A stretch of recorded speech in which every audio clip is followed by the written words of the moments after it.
Immortals. Good afternoon to you, Seth Cantor, joined by mentor to Division I quarterbacks Travis Meyer. And Travis, we're set up for a fantastic afternoon of football here today. Absolutely, Seth. Thank you very much. I'm really excited to see this today. I think we're going to see some exciting football, and it'll be interesting to see how these guys how they hit and how fast these guys really are. Well, there are some changes as compared to what you customarily see with, let's say, college football and the NFL. And with that said, let's take a look at the field. First and foremost, it's a narrower field, even though it is 100 yards. How does that change the game? Well, I think it makes the game a lot faster, especially in terms of the reads for the quarterbacks and the difference in play calling. It definitely makes a big difference in how you approach the game. And with that said, there are a number of different rules that you might not be accustomed to seeing. Let's start with the 7-on-7 full contact. The quarterback has 4 eligible targets, 2 down linemen. We talked about the narrower field. Now, there's no kicking in this game.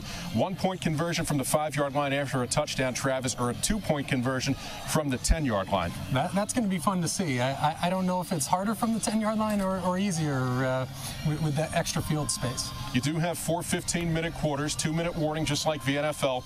The end of the second and fourth quarter, the clock stops or incomplete passes or out of bounds during the 2-minute warning only. And of course, one of the most important parts of the game, there's no kickoff. It's a 3-on-1 throw-off. Yeah, and I think that's really about safety. That's a part of the game where a lot of guys get hurt. And on top of that, we do speak about the offense here so much today. However, you have some tremendous defensive talent in this league, Travis, and this is a hard-hitting brand of football. Yes, it is. It is fun to see these guys hit. From the tape I've seen, it is a lot of fun to watch. Now, the fact that these guys aren't wearing any pads, how does that change the nature of the hits? Well, I think even when you look at these hits that we're seeing now, the defensive players are sort of moving their head away from having the crown of the helmet when they would normally have a helmet on, leading right at the offensive player. Now they shy away from that a little bit, and I think that ultimately makes it safer overall. With that said, there's no tolerance for unsportsmanlike conduct in this league, and the officials are very strict with the flags. Well, that would be a good thing, because again, it's about player safety. As we take a look at the collection of the hardest hits from the season in the 2017 A7FL. So now let's break down the teams. You have the New Jersey Immortals going for yet another championship, taking on the New Jersey Chiefs taking on the Pennsylvania Immortals. The Chiefs looking for yet another championship. And for New Jersey, we'll start out with their quarterback. He can really air it out. His name is Alex Vargas. Yeah, this kid, I actually got to speak to him before the game a little bit, and he's really excited. He's looking for a championship this year for sure. They came up short a couple times in the past 2 years. Yeah, he's got a cannon of an arm. He can hit receivers over the middle and then fire the deep ball as well, and really can find guys well in traffic. And then one of his favorite targets, Ernest Easy Wingate, a terrific wide receiver. This kid is an incredible athlete. His vertical is outstanding, a fun guy to watch, and also he's got the speed to break loose. Take a look at the incredible athletic catch by Ernest Wingate. Also keep in mind on the sideline plays, just like college football, 1 foot is in bounds. As the player's a little flashy with the celebrations, and then a terrific running back, Willie Mayweather. Yep, another guy who's got breakaway speed, ability to cut back in the hole, and I think he's going to be really exciting. He's probably the guy I'm looking at the most today to see what he can do. He can weave his way through traffic very nicely. Once he gets into the secondary, he has tremendous breakaway speed for this New Jersey team. And then defensively, can't forget about the big guys up front. Big Mo Ramadan. Big Mo, a guy that scares me for sure as a quarterback. I would not want to see him coming at me back there in the pocket. Very physical up front, really, and get his way through the offensive line very quickly, and he can be a game changer up there. Absolutely.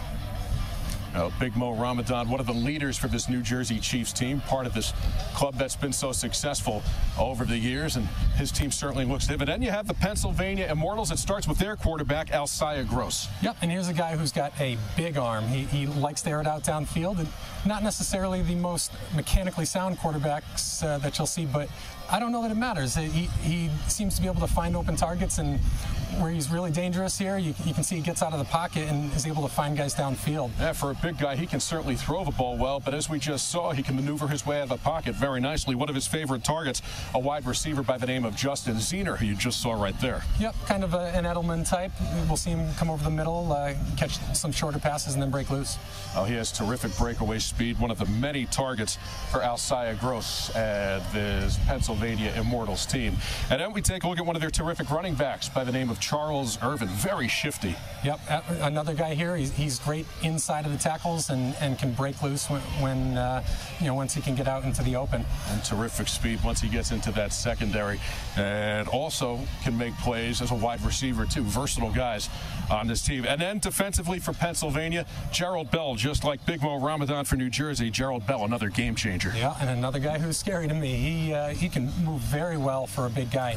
And that's going to be one of the keys to this game. How well can he rush that passer and keep him contained in the pocket? He's versatile. A lot of these guys in this league actually play both ways, and Bell can be used out of the backfield too.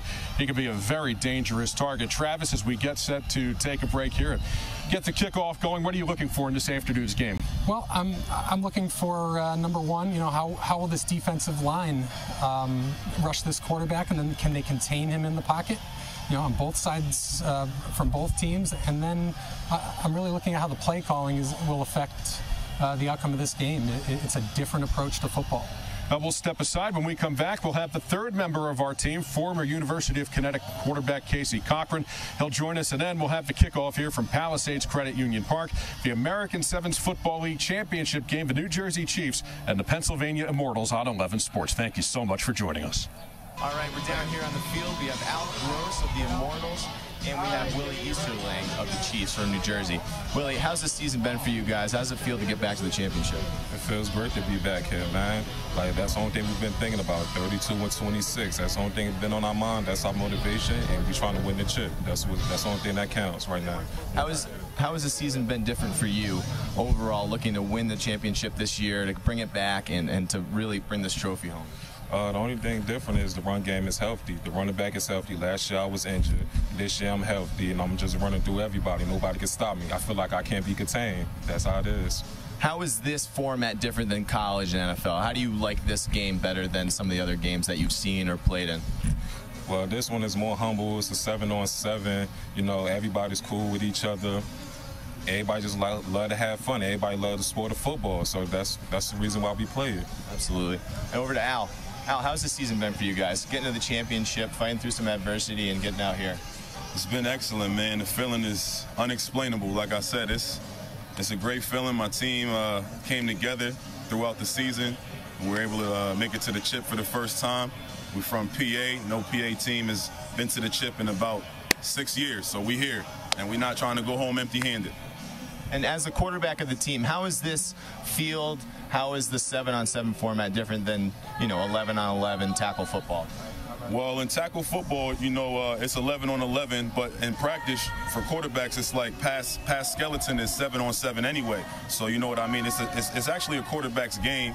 Running backs can actually do well in this game also with good linemen, but the 7-on-7 is a great look.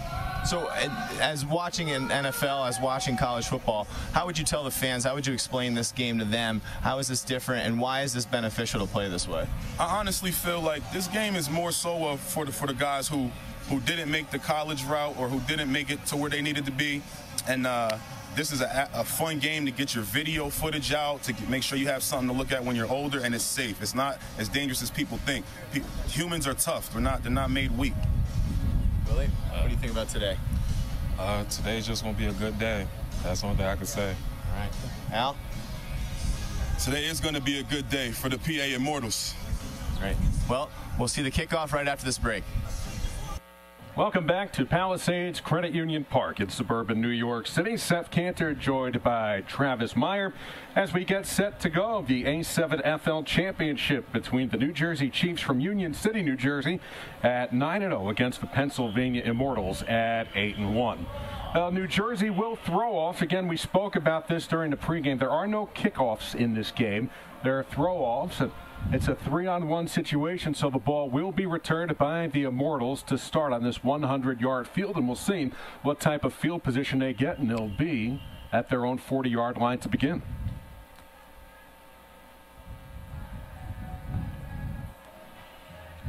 Kind of an interesting storyline for this game. The Chiefs are going for their third straight championship, first title game appearance for the Immortals. Once again, no pads tackle football. The ages of these players, 18 to 30 years old. And once again, we spoke about it. The field 100 yards, actually 120 if you count the end zones, just like at NFL field, but it's narrower, 40 yards wide. And it's supposed to increase the pace of action as we get set to go here at Palisades Credit Union Park. We'll start it off with the Pennsylvania Immortals getting the ball first. We'll see if they can strike right away.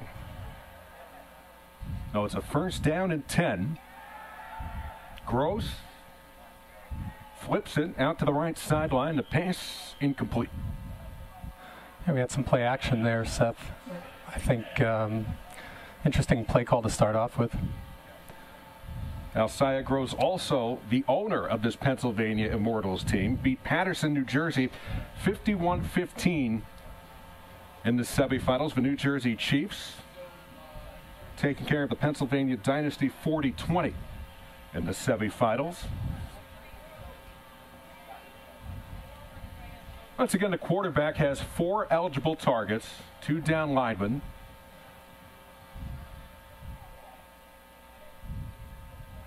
We got set for a second down and 10. Here's the throw. Dump off in the flat. Caught at the 40 up to the 45 and out of bounds. Good gain right there for the Immortals. Yeah, this is an interesting quarterback to watch. He doesn't really seem to use much for traditional mechanics. Just quick flip out to the right, but hey, he's on target, and looks like they picked up some yards. It's good. That was Nick Davis with the reception. No score. Running clock here in the first quarter at Palisades Credit Union Park. Immortals with the ball first. And you can see one of the differences here. The quarterback starts with the ball in his hands. It eliminates that room for error by having an errant snap. Here's the run. No gain. In fact, maybe a little bit of a loss, about a 2-yard loss on the play. Who's right there? Big Mo Ramadan. Yep, there he is, clogging up the holes already. It was Charles Irvin, a running back, getting the call. Makes it a second down and 11, a loss of 1. League that was founded back in 2014, rather young league, catching on a number of teams throughout the country. On a second down and 11, Gross flips it near side, caught, first down and more into New Jersey Chiefs territory. The Immortals keep the chains moving. Yep, and Seth, I think what you're seeing so far with the play calling, as far as the pass game goes, at least they're relying on a lot of quick passes to the sideline, and that's where it's open. We'll take a look at Alcya Gross. Bullet over the middle, out to the sideline, and a nifty reception there. Once again, in this league, 1 foot is good for a catch, just like college football, as opposed to the NFL, where 2 feet are needed to have a catch along the sidelines. First and 10. The Immortals with the ball. Those score opening moments at Palisades Credit Union Park. Gross, a deep drop, being pressured, airs it out, deep, incomplete.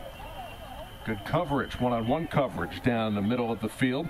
Robert Massa was there, step for step, and it's second down and 10. Yep, he was right on him, but that's one of those times where, it's first down, you can take a shot downfield. Looks like he took about a 7-step drop, even out of gun, and that'll allow him to get that ball downfield.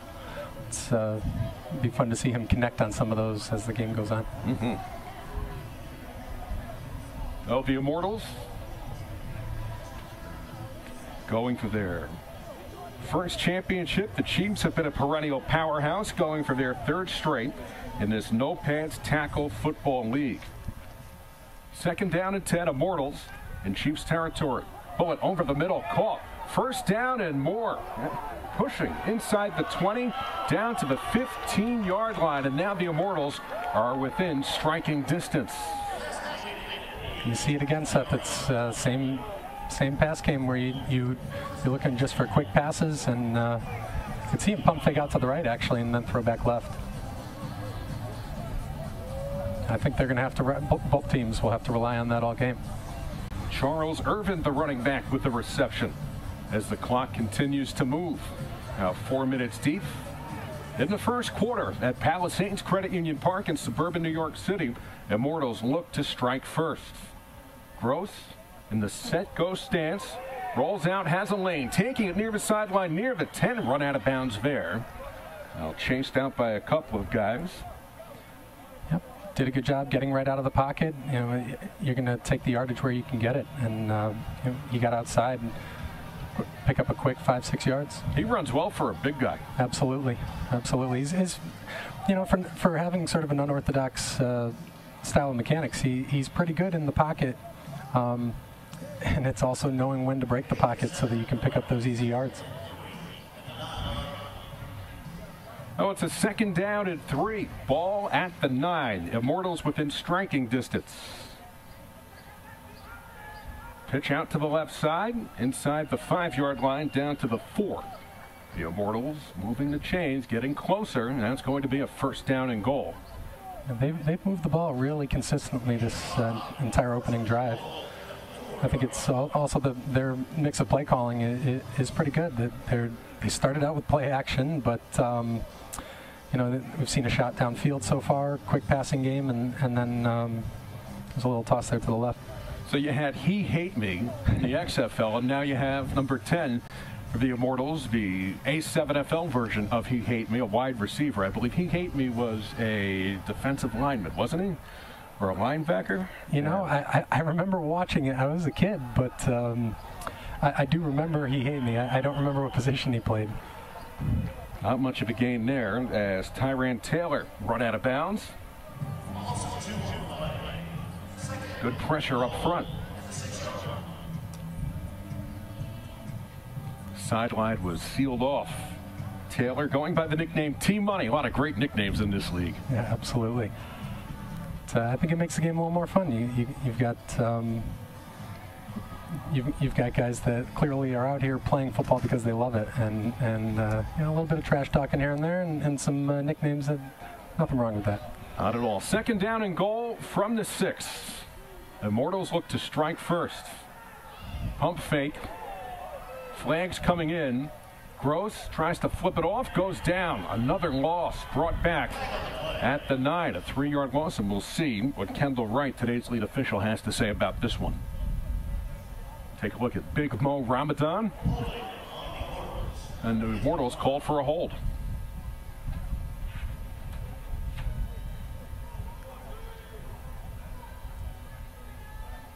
Penalty is actually declined, so that will bring up a 3rd down. It was an interesting choice there, not to not take that penalty. That penalty would push them back pretty far. I think that has something to do with the scope of the field and the way the game is played. Maybe. I think it tightens up the field down here to give them a 3rd and short. He Hate Me running all over the place, being chased. This is dangerous. He's back at the 25. Throws it. Caught near the sideline. Let's see. Is it a touchdown? Nope. About a yard shy of the end zone. A terrific play. And actually Gross coming in and making the catch. And there's a man down at the 25. That's one of those plays those defensive backs hate. It's look at the unorthodox style that he pretty much stood there. And just stood straight up in the pocket, but I think this was his plan all along. Let's scramble and try and find somebody, and he did. That's a big risk running back that far. Absolutely. Now the Immortals saying that the ball hit the pylon. Let's see, did it? Nope. Little short. They're saying they were in as Gross reached for the pylon, but here to say he was about 3 yards shy. Yeah, his foot must have hit the line. Yeah. Probably when he was being tackled, slid up. Travis, this is a real nice drive by the Pennsylvania Immortals to start. Yeah, it's impressive, but now here we go, 4th down and short on the goal line.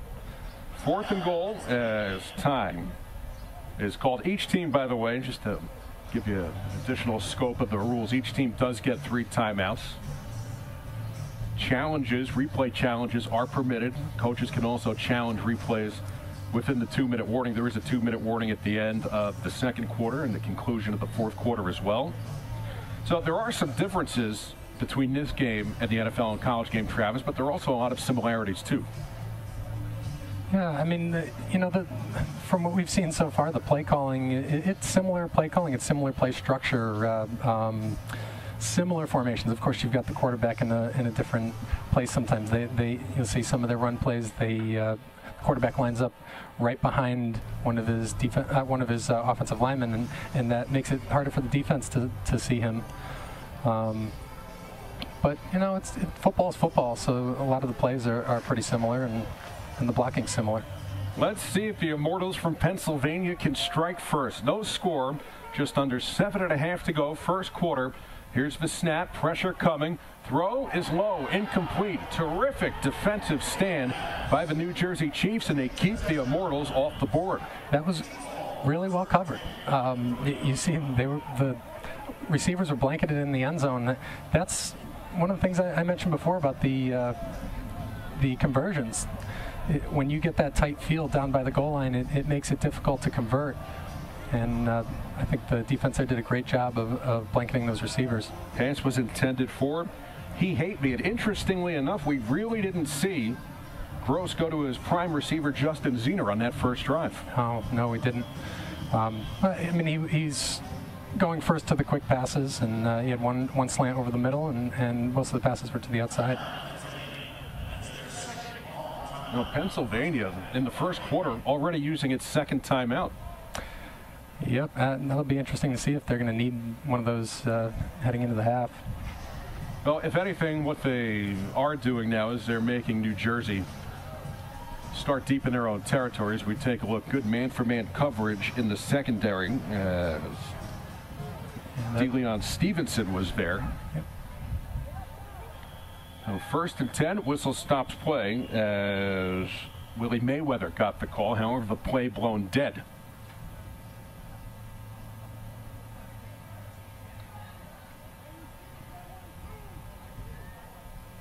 I think the Chiefs were a little too anxious to get their first playoff on offense. If there is a false start by the offense, they do a simple restart. That's what happens. First down and 10. Chiefs on their own 3-yard line. A long way to go. We'll see this explosive Chiefs offense. Here's the handoff. It's Mayweather. Met with contact. Fighting through pressure. Gets across the 10. Out to the 11-yard line. A gain of 8. We get our first look at Willie Mayweather. Well, that's what those squats in the weight room get you. Powerful up the middle. Hard to take down. Keeps the feet moving. You also see the Immortals trying to tackle him up high instead of wrapping up low. Gave Paul Wilson, the defensive end, a ride. On the second down, they'll say 2. Play blown up at the line as Ernest Wingate wasn't able to get anything. Brings up a 3rd down and short. Yeah, a little jet sweep there. Another play that, you know, it's a standard. You see it more at the lower levels of football, but the Seattle Seahawks actually did a great job of that a few years ago in the Super Bowl. Flag on the play. Had a loss of 5 for the New Jersey Chiefs.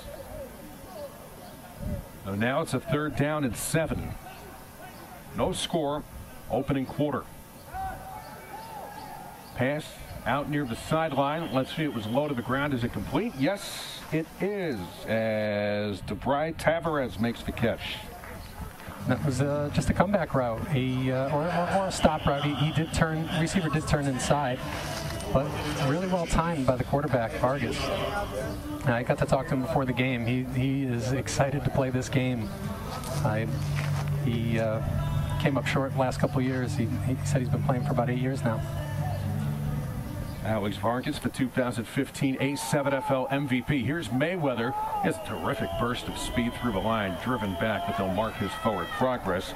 Gets up to the 15-yard line. Gain of 3. Makes it a 2nd and 7. No score, first quarter. The Immortals with a terrific drive downfield, but it's stalled on an incomplete pass and look to strike first. And yet another penalty, a hold, and that's going to knock the Chiefs back yet again.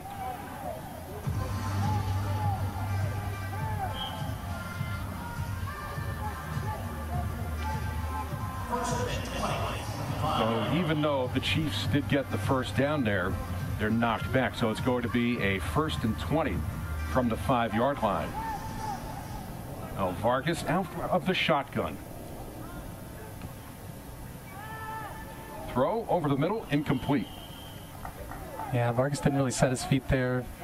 Sort of dropped off a little bit in his throw. He just missed him, but he had his tight end. It's a big target over the middle too. Once again, the clock running, even with an incomplete pass.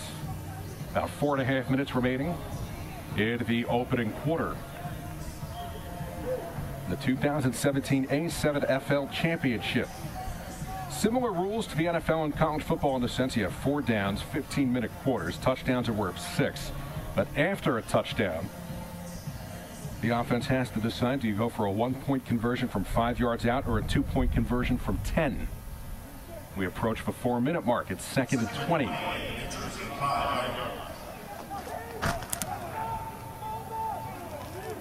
Got 4 eligible targets. Vargas being chased in the end zone off the back foot. Throws it incomplete. Well ahead of his nearest receiver, Sean Thomas. Yeah, that holding penalty on first down really has made it difficult for them. Now they're backed up. See him here. I mean, he's chased right away. He's got 3 guys heading towards him, and in the end zone, he actually did a great job of getting the ball away and not having the grounding penalty. He hate me on the coverage for the Immortals. Again, we talked about this during our pregame. You have players here, Travis, that go on both sides of the ball. Yeah, that's how the game is played at the lower levels for sure, in youth and high school. And a lot of these guys, they're talented, so they can play both sides. Used to be that way at the professional level for many, many years. We approach the 3-minute mark. Vargas in the end zone fires it. Picked off. He hate me with the interception inside the 20 down to the 18-yard line. And the Immortals get the ball back with terrific field position. Well, there's a simple rule for quarterbacks. Be careful throwing over the middle late. You see him drop off a little bit to the left. Oh, actually, I don't know if his arm got hit a little bit on that play. Caused the ball to go a little high. So Ernest Wingate, wide receiver, turned it to a defensive back there, made the stop. Yeah, he definitely didn't set his feet and step into his throw well enough, which you can't always do as a quarterback, but you got to be really careful throwing over the middle. So another opportunity for the Pennsylvania Immortals. Again, after the interception, the clock does run. Kind of a fast-paced game. Yeah, for sure. But you got to utilize every second you have the ball. Gross takes the snap, has time, lobs it. He hate me, catches it in the end zone, touchdown. And the Immortals, looking for their first championship, take a 6-0 lead.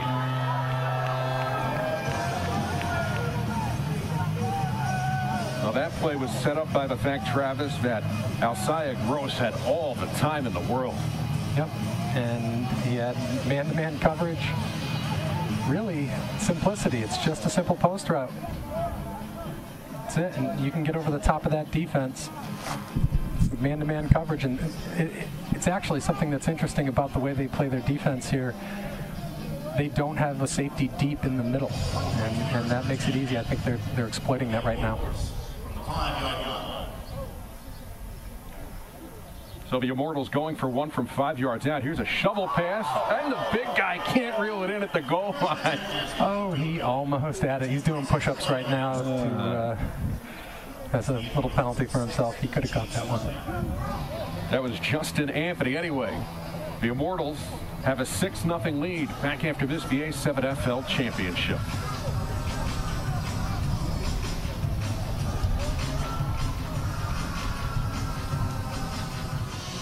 Seth and Travis, I think that was a great first quarter for Philadelphia so far. When they get the ball out of the pocket quickly, when the quarterback gets the ball out of his hands, they move the ball well. Tough play for New Jersey there on the pick. And then Philadelphia came right back. Pennsylvania came right back and made a great play on the touchdown. It was a skinny post. He broke inside. So I think going ahead, New Jersey's going to have to take care of the ball, and Pennsylvania's just going to have to keep getting the ball out of the pocket early because of New Jersey's O-line. Thank you very much, Casey Cochran, our sideline reporter, former UConn quarterback. As the Chiefs will have a crack at it again. It's a throw-off, not a kickoff. There is no kicking in this game as the ball bounces along the sideline, is out of bounds, and we'll have a touchback here. Just to give you a little bit more of a breakdown on how the clock works. So once again, 4 quarters, each 15 minutes. You have the 2-minute warning at the end of the second and the fourth quarter. The clock stops for an incomplete pass or out of bounds during the 2-minute warning only. Other than that, it's a running clock. You have the 3 timeouts per half. Coaches get 3 challenges per half. Challenges are permitted under 2 minutes. If you lose a challenge, you lose a timeout. And during regulation, outside of the 2-minute warnings, the clock only stops during special teams. Penalties, change of possession, and to reset the chains. Once the ball is spotted by the official, the game and play clock will start. So what happens is, on a throw-up that goes out of bounds, you can't have a touchback, or the receiving team can elect to have the team that's throwing throw again, and that's what's happening here. Oh, and to make him throw this far downfield twice, that's pretty taxing on the arm. The Chiefs set to get the ball. Bouncing. Stevenson can't get it, and the ball is down deep in New Jersey Chiefs territory. So the Chiefs will have a long way to go yet again. That is an interesting part of this game. It's impressive to see how far these guys can throw it sometimes. You don't get to see that in the course of normal play usually.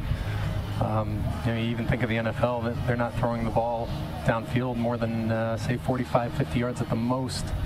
And that doesn't happen that often. It's usually between 35 and 45, even for the deeper bombs. Now we get our second look at this Chiefs offense, Travis. What do you think needs to change from what we saw the first time out? Well, I mean, we didn't get to see too much of them.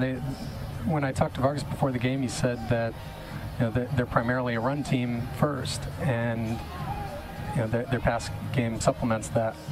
So I think they need to stick to what they're good at and keep running the ball, and just pick their spots with throwing. I mean, we've seen a couple passes over the middle, and that's dangerous territory.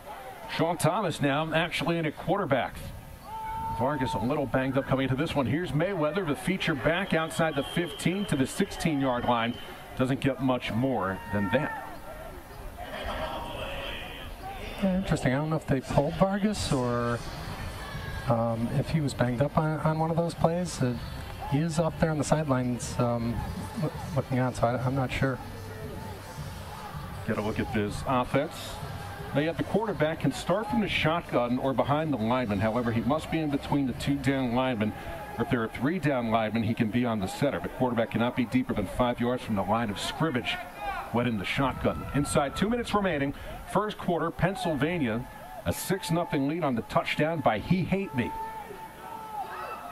Thomas outside the 20, he could run outside the 25 near the 30-yard line. So Sean King Street Thomas, backup quarterback for this New Jersey team, with the nifty footwork, moves the chains, first down. And a great hat too, red, white, and blue. I think this was just a design run, quarterback run. He had blocking on the outside and picked up some good yardage there. The hit by He Hate Me. He does it all for the Pennsylvania Immortals. Caught the touchdown, had the pick. Yeah, he's everywhere so far. You need your water, by the way? So New Jersey looking for another championship, trailing 6-0, minute and a half remaining.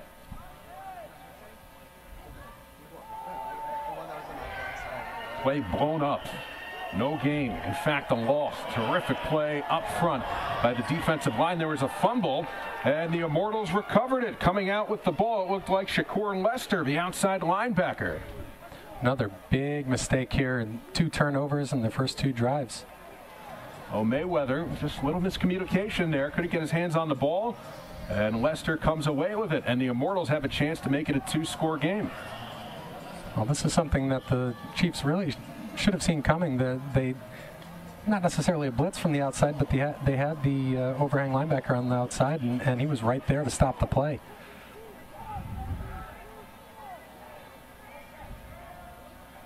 Oh, a minute and a half remaining in the opening quarter. Gross the pump fake. He can run inside the 20, down to the 15, run out of bounds near the 10-yard line. Very close to a first down. He was run out by Robert Massa. Looks like a flag on the play, a hold on the Immortals.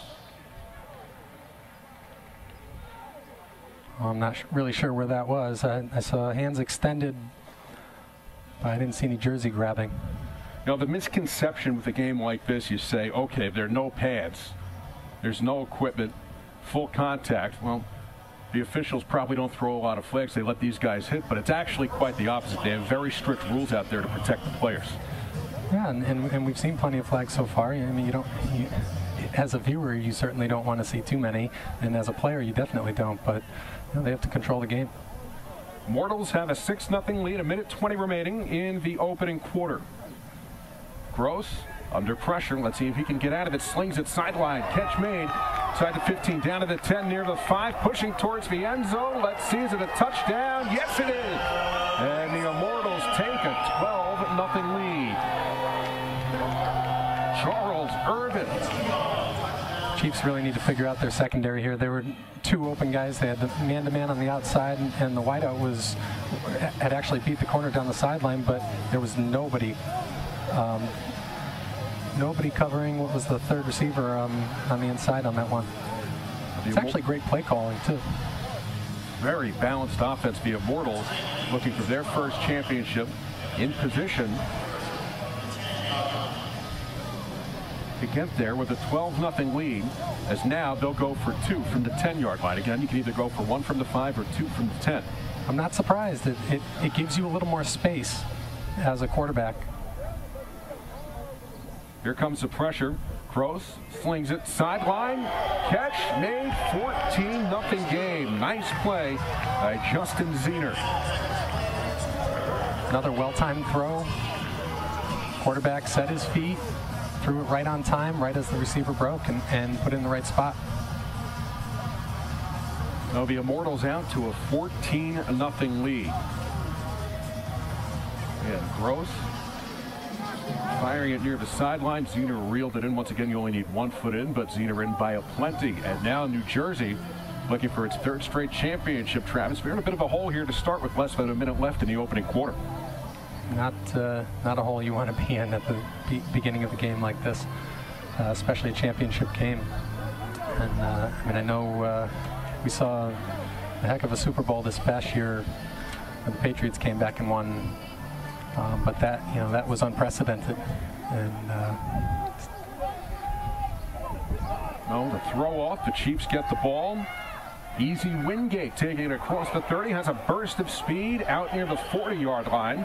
No good field position to start for the Chiefs, and there's a flag on the play. So let's see what the officiating crew has to say about this one. Take a look at the throw off. A lot of air underneath that ball. We get the return from Easy Wingate.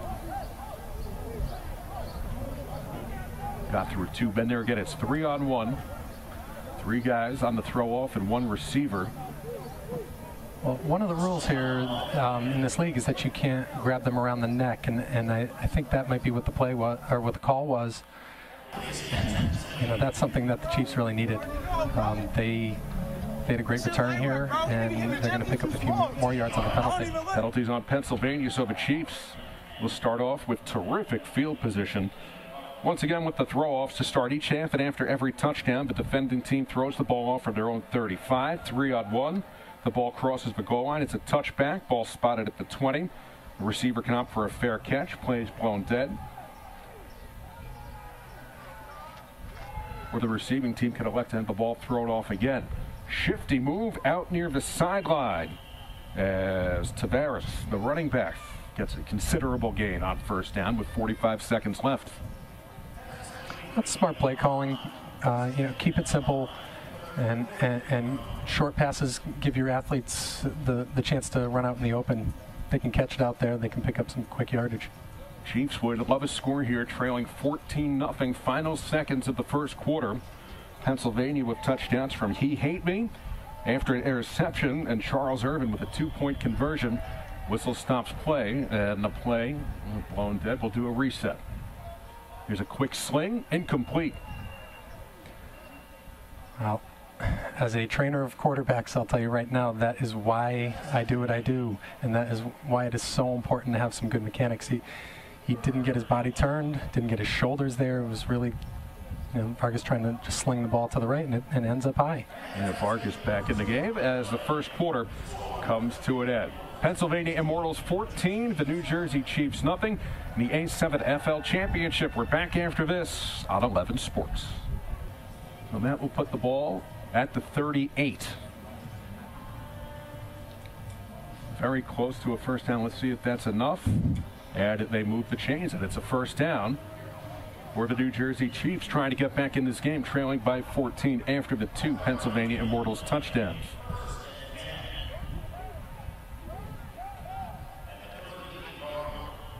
A score right here by them will, that being down 1 touchdown in the first half, that's easy to come back from. Mayweather stuffed, however, he keeps going near the 30. He's terrific at the point of attack. He gets hit and he just keeps those legs moving. It's usually good for a couple of extra yards. Well, and another one of the rules here is you can't pile on, and the defense, as long as you're wrapping up, trying to bring the guys, the running backs down, I think it's you're going to make more tackles, but it seems like they keep trying to stand him up. 2nd down and 5, early second quarter. Mayweather hit, tries to keep those legs moving, changes direction to the 20-yard line near the 15, being dragged from behind. He won't go down. Mayweather forced out of bounds inside the 15. It looked like he wasn't going to get much, but again, hit at the point of attack, kept the legs moving, and gets a first down. You got to wonder what the adjustment is here for some of these players who are used to playing real football, and they're used to hitting guys hard with their shoulders up high, and then the rest of them coming and piling in. You can't do that in this game. You really need to learn to form tackle and wrap up low, and it doesn't seem that they did that. I mean, you can see that they're trying to twist with them up top, but you gotta wrap up and keep your legs moving as a defender. Taylor and Lester on the stop for the Immortals. Now the Chiefs driving in position to get their first score of the game, trailing 14-0, early moments, second quarter at Palisades Credit Union Park. Pump fake and a sack. Terrific pressure up front and a loss for the Chiefs. Now, not much Vargas could do here. These guys are right in, and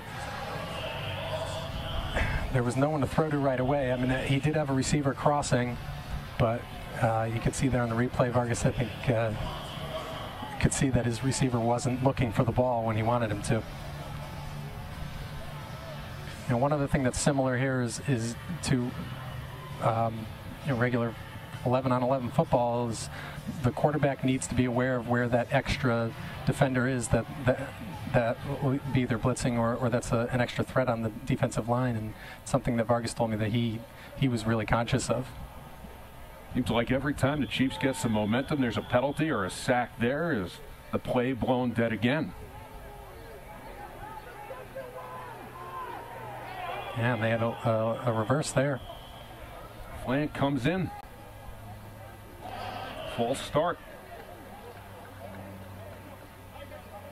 That's hard to deal with when your trick play is one of them that gets blown dead. And I think the Chiefs aren't too happy with that. Darrell Stevenson, offensive lineman, has a lot to say about it.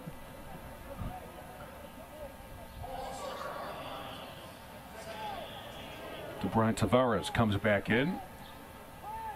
So the Chiefs being backed up again. We saw this on their first drive of the game. They had some momentum, and a couple of penalties set them back. They're going in the wrong direction right now. Yep, and last time they tried to throw the ball further downfield, and they kept getting backed up further, and that doesn't necessarily work. It seems like that's what you should be doing, but you watch the NFL, and it's a lot of screen passes at this point. So let's hope they just try to pick up some yardage here. Out of the shotgun, pump fake, looking downfield. There's a bomb. Back of the end zone, incomplete.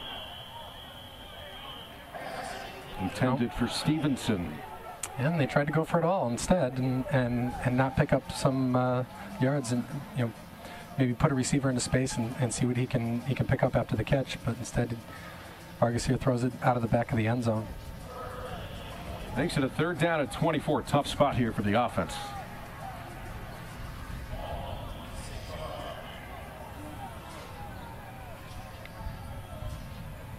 The Chiefs can get a first down, but they need to get to the 2 with 10:55 remaining in the first half. And you have the running clock, even with an incomplete pass.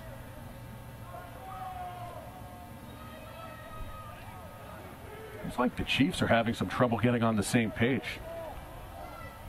Man in motion to the far side. Another whistle. We have a timeout. Looks like we have a timeout for the New Jersey Chiefs. or Pennsylvania. Well, that might be a good idea right now. I see some frustration from the Chiefs, and it seems like not everybody's on the same page. Looked like the initial call was timeout Chiefs, but then it was changed, and then timeout Pennsylvania. Seth Cantor, Travis Meyer, Casey Cochran with you here at Palisades Credit Union Park, the A7FL Championship game. League that was formed back in 2014. The Chiefs going for their third straight championship, first title game appearance for the Pennsylvania Immortals. This no pads tackle football league, the American Sevens. On 3rd and 24, low pass sideline incomplete. Looked like miscommunication on the route, as that one was intended for Tavares. Yeah, and he's frustrated because he was running a wheel route, and it's actually a pretty good play call if you are going to go downfield. Good route combination. They had a post by the wideout and a wheel underneath, and that puts the defenders in a bind, and he had him if he had just put the ball downfield. So you got 4th and 24 here, Travis. If this is an NFL game and you have the ball on the 26, you're thinking field goal in this situation. Right. But since there's no kicking here, what are your thoughts on what could be done with this play? Honestly, I don't know. I don't. It's an interesting position to be in. I think you try and pick up as many yards as you can, almost like it's a punt.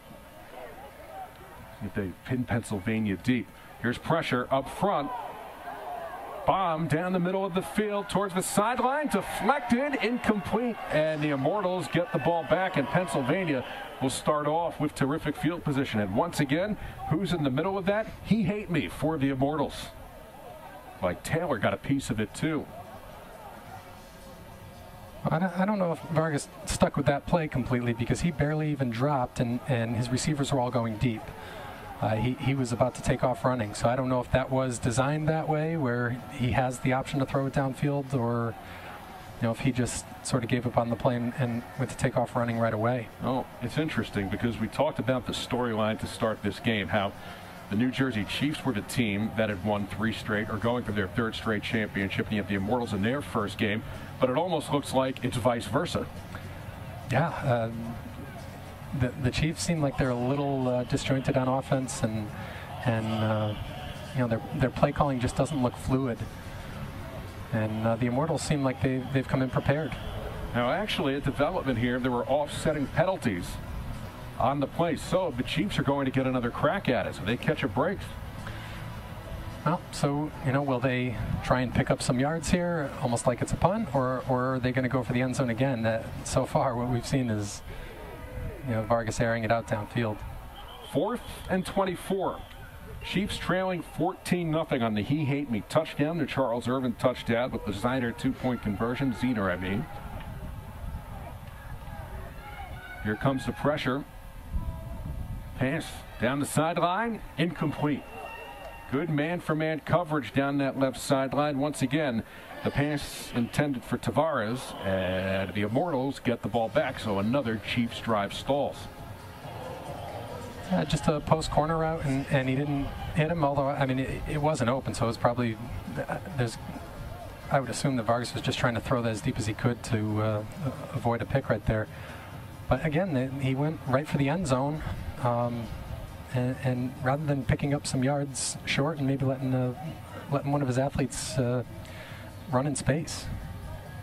The Immortals get the ball back as we continue giving the rundown of the rules. Again, with regard to blocking, there's no holding, not even inside the jersey. A penalty is 10 yards from the line of scrimmage. Clipping, blocking behind the back, results in a 15-yard penalty from the line of scrimmage. Blocking in the back only permitted inside the tackle box behind the line of scrimmage while a defender is being pass blocked. No chop blocking, which is blocking below the waist. That's a 15-yard penalty from the line of scrimmage. As the play on first down, not much for the Immortals, with about 9 minutes remaining in the opening half. Immortals 14, Chiefs nothing. You're not allowed to blindside a defender that has no chance in making the play. If that happens, someone that's 10 yards away from the play, get a 15-yard penalty. Also a judgment call by the referee to eject the player for this type of penalty, depending on the severity. Inside 9 minutes in the opening half. Gross forced out. Wobbler, catch made at the 35-yard line. Trying to get near the 40. Changing direction now. And the ball loose on the ground. Who's going to get it? New Jersey says they have it, and the call is yes, the Chiefs do. A little too fancy right there by Tyran Taylor. That costs the Pennsylvania Immortals. A lot of running there. Gross does a great job here. He just gets out of the pocket a little bit, and he finds his open receiver short. You know, it's good decision making and good play calling. Just got to hold on to the football. And Taylor got a little cute there. Now the Chiefs have yet another opportunity on a couple of drives that have stalled. Nifty footwork. However, Taylor electing to go back towards the middle of the field. Well, the Chiefs really need to get it together here on offense and take advantage of this, because, you know, even though the Immortals fumbled the ball on that play, they're still moving the ball very well and making good decisions on offense. You know, if they get the ball back again and can just be consistent, you know, I think they're going to be hard to stop in this. Now the play is actually under review. Taylor went down. The ball came loose. The ground can't cause a fumble. We'll see. Maybe the Immortals will catch a break. We'll try to get a closer look here.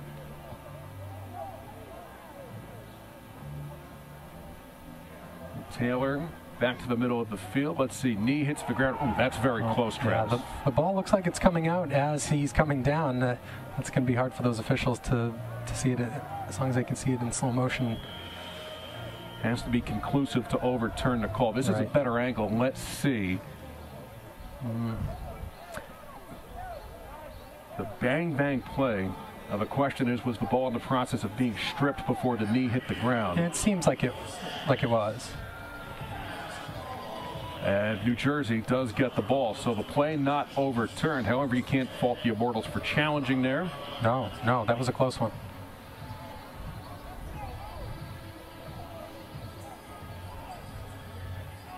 Well, the Immortals do lose a timeout, and that's the last timeout they did have in the first half.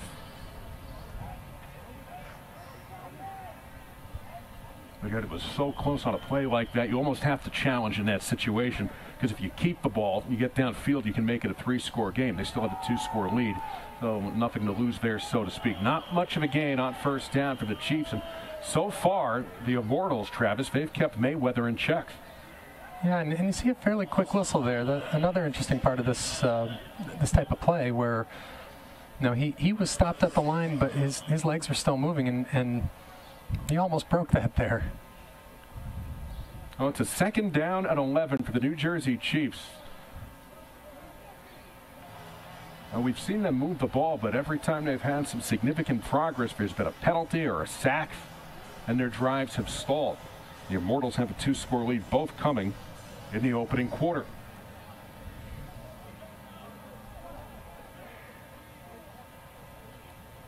Here's the pitch.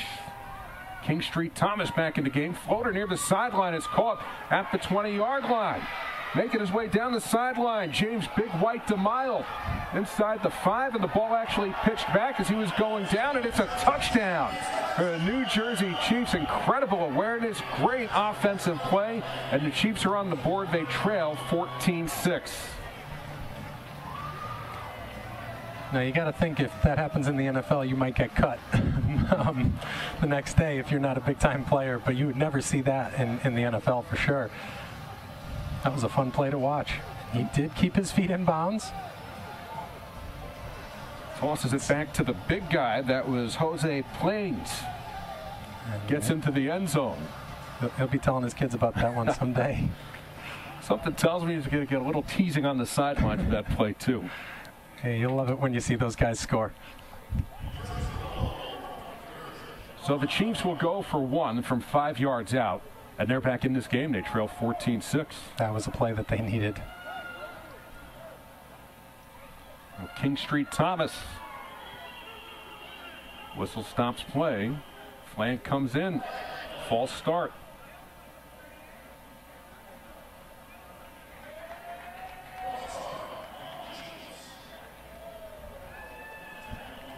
So now they're backed up to the 10, but still will only be worth 1. Still a 1-point conversion, right? Because the original line of scrimmage was the 5. They were going for 2. They would have started at the 10. The false start would knock them back to the 15. Yep. But I like that extra space. I think it gives the quarterback some more options. Oh, Thomas, the signal caller, being pressured. Long way to go for 1 point. Races out near the sideline. Thomas pump fake near the goal line. He's in. And it's a 14-7 game. Sean Kingstreet Thomas with the nifty moves. At his height, he's able to pick up a lot of yardage pretty easily. So the Chiefs get back on the board after the penalty, and we get 1 point there. Kingstreet Thomas scrambling out near the sideline. The pump fake crosses the goal line back after this.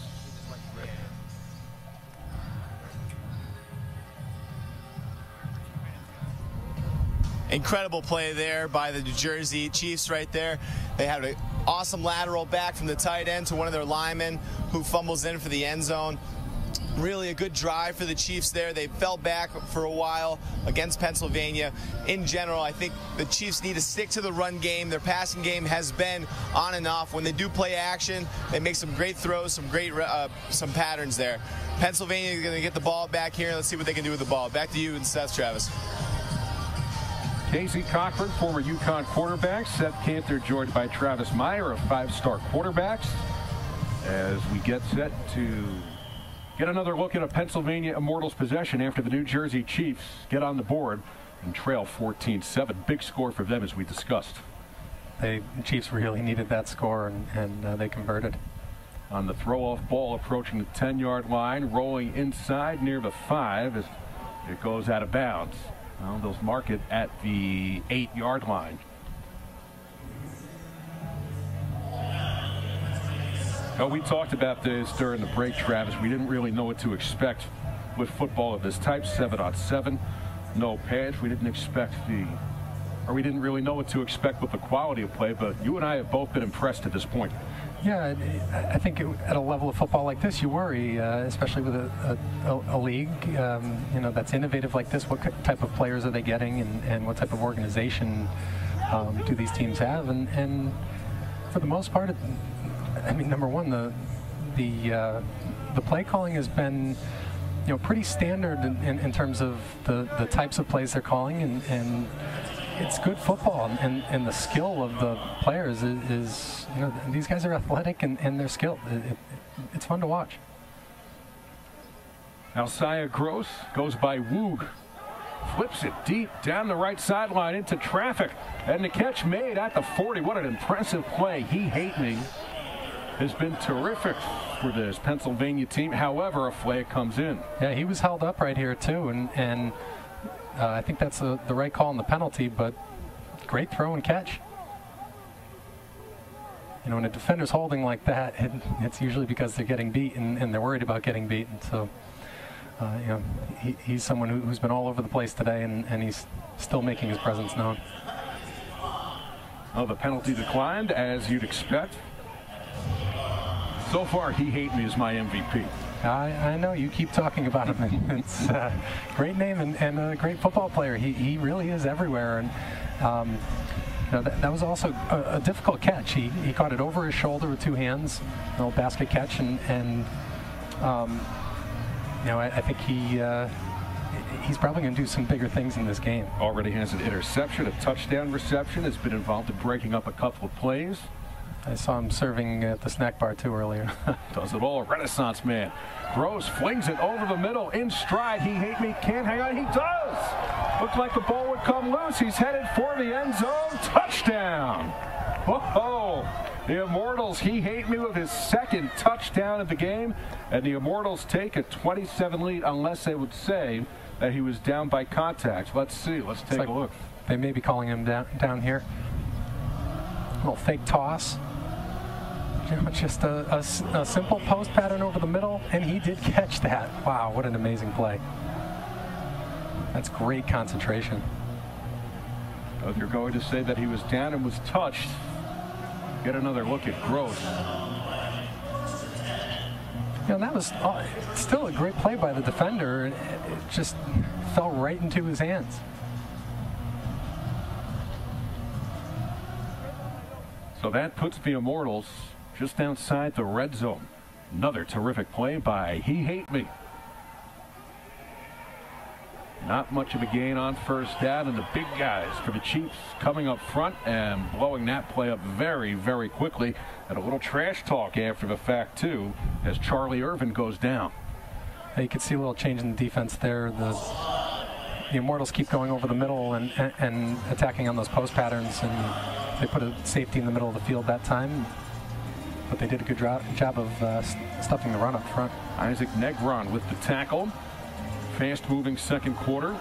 14-7 Pennsylvania with the lead. Try to make it a two-score game in the 2017 American Sevens Football League Championship.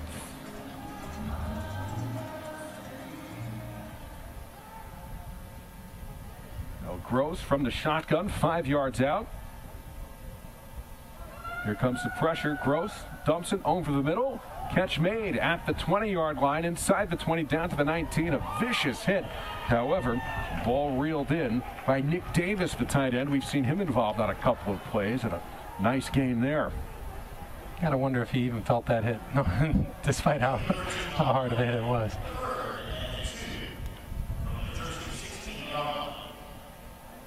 Gang tackle started by Robert Massa, and the coaches on this team for New Jersey. However, Pennsylvania now can make it a two-score game with 3:16 remaining. Run on first down to the 10-yard line. Chugging his way forward was Irvin. We get to the 3-minute mark, and Pennsylvania driving. I think on both sides of the ball at this point, the Immortals are owning the line of scrimmage, and that is definitely one of the keys to this game. The D linemen in a quick game like this, and a field as short as it is, they're critically important. If they can keep the quarterback in the pocket and make him make decisions downfield, and not let him scramble and make plays, then you have a chance of winning a game. But you've seen a lot of the passes that the Immortals have completed where Gross has broken the pocket and made something happen. Massa had the tackle. First down and 10 from the 11. Gross has plenty of time. Ramadan in pursuit as Gross goes down just outside the 5-yard line. Looked like his knee was down between the 7 and the 8. See, case in point there, he had plenty of time to throw. His linemen are doing a great job of blocking for him, and just didn't have anybody open on that one. Be a 2nd and 7 as we approach the 2-minute warning. We'll keep it right here at Palisades Credit Union Park. Steph Cantor, Travis Meyer, Casey Cochran with you. Travis, as we get set to close this first half, what are your impressions of what we've seen? I'm having a lot of fun. Me too. It's fun to watch. It is good football, and I as I said before, you worry about that. Seeing something relatively new like this, but I mean, it's all good football, and there's some innovative play calling here, and also some standard play calling, and football is football, and we're definitely seeing that here. 2nd and 7 from the 8. Option, flip out to Irvin near the 5. Doesn't have much. Another gang tackle. Big Mo Ramadan in there among others as that play blown dead quickly. Now, this is a league that has been well received by well-known NFL names. Leonard Marshall, former New York Giants defender. Another name that has endorsed this league, Kyle Turley. And when you have names like that, giving a league like this credibility, you have to pay attention. Well, it's an interesting concept to sort of go back to the roots of football, where you have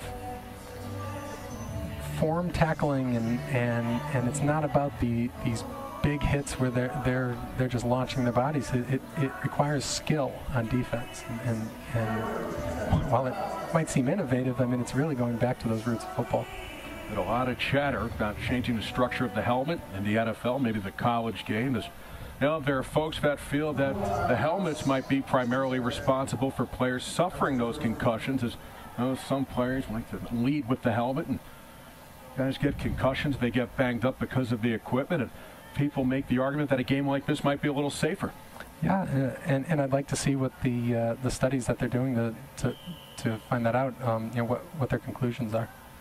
3rd down and 7 from the 8. Gross with time in the pocket, pump fake, slings it near the goal line, pushing forward near the corner of the end zone, unable to get there for the Immortals. Gross did a great job there, keeping his eyes downfield. He's got a little bit of pressure there, but you know, keeps his feet moving and sliding off away from the pressure a little bit. And he was looking for his primary target in the back of the end zone, and then you know, found a secondary target underneath. Nick Davis needed 7. He got 7. Right near the pylon, driving Stevenson down, and that's going to be a 1st and goal. They have 4 shots from about a yard out.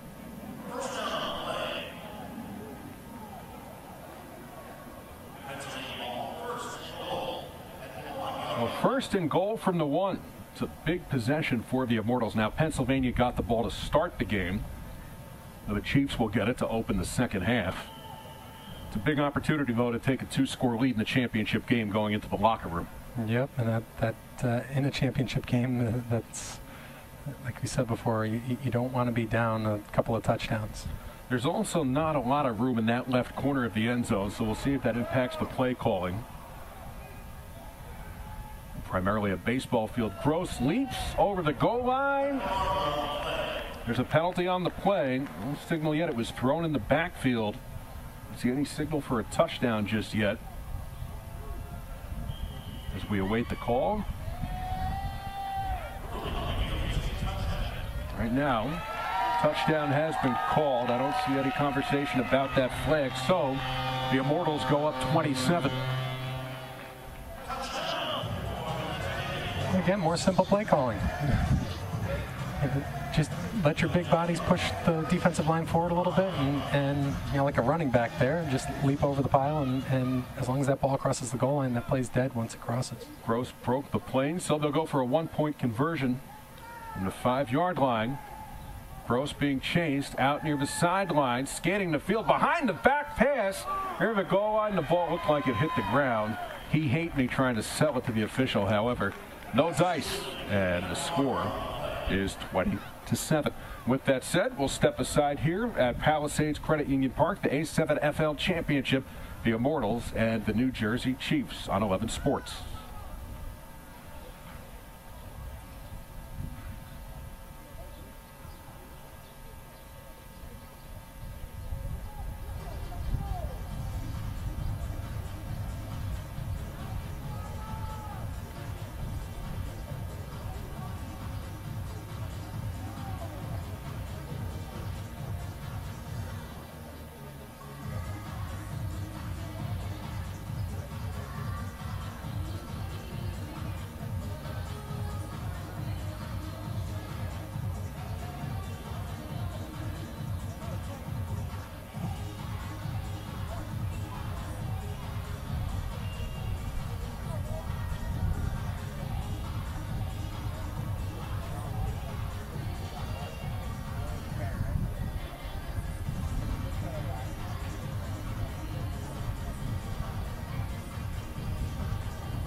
Back at Palisades Credit Union Park, A7FL Championship game. The Pennsylvania Immortals looking for their first one, leading the New Jersey Chiefs going for their 3rd straight. Pennsylvania 20, New Jersey 7 now. On the conversion attempt, the Immortals were called for a personal foul. Once again, the Immortals got the ball first, so New Jersey will get the ball to start the second half. But this is a big opportunity now for New Jersey, getting the ball down 20-7 with 1:18 remaining. Chance to get a score, and if they were to get a score, maybe if they get the if they can, well, they'll get the kick to start the third quarter, a chance to really get back in this game and do some damage. Yeah, and you know, in a game like this, it's every possession is really important. You see in, like, say, the NFL, college, there are a lot more punts and you know, 3 and outs, and in this game, you're not seeing that.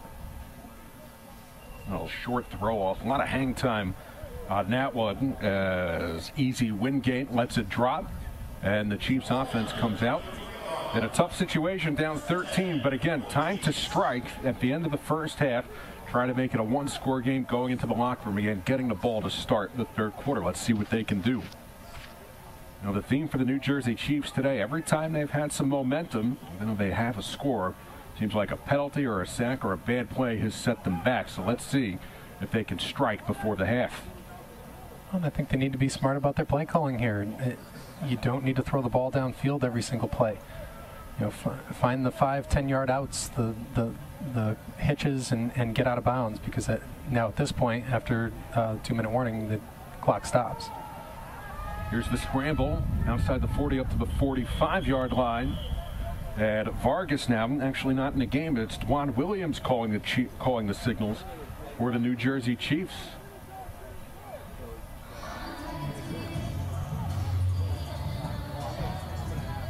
Interesting. So Vargas not in. We've seen Sean Kingstreet Thomas, and now they go to Dwan Williams. On a first down, actually a second down and 2. Catch made across the 50. It's a first down for the Chiefs. The 46-yard line. We'll see, maybe it's the 45. However, the Chiefs keep the chains moving with 1:04 remaining in the first half. Good for a first down. Williams fires, pass incomplete, intended for Terry Rowland, wide receiver. Well, they just need to catch the ball here, but it's good play calling that they maybe should have been doing all along. You know, it's more quick-hitting passes, and you know, the first play we saw him take off running. Williams out of the shotgun on a first down, second down and 10, excuse me. Forced out of the pocket, airs it out, deep, has a man, touchdown!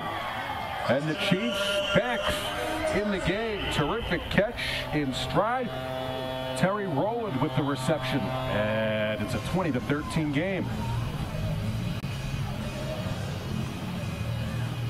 Well, you know, again, it's the same thing. And the keys to this game, that D-line, if you can get to that quarterback, disrupt his throwing, make him move his feet, but keep him in the pocket, it makes it very difficult for him. But when that quarterback can scramble and buy a little more time, find somebody open downfield when the secondary breaks down, that's when those big plays happen. You saw that there, and he found him. That was a big play at the right time. So the Chiefs going for 2, trying to make it a 20-15 game. They'll make it a 5-point game. Then they get the ball to start the third quarter. Williams from the shotgun.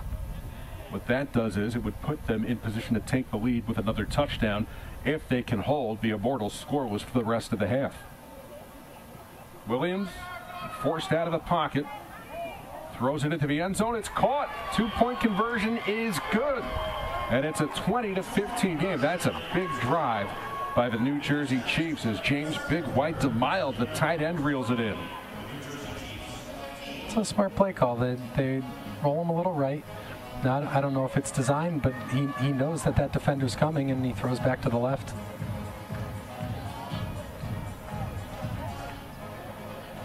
You know, despite the shorter field, you have a good amount of space here because you have fewer players and fewer defenders, and he managed to find an open space there. Well, this game started with a 14-0 Pennsylvania Immortals lead, but now the Chiefs are back in it. What do you think has changed here for New Jersey?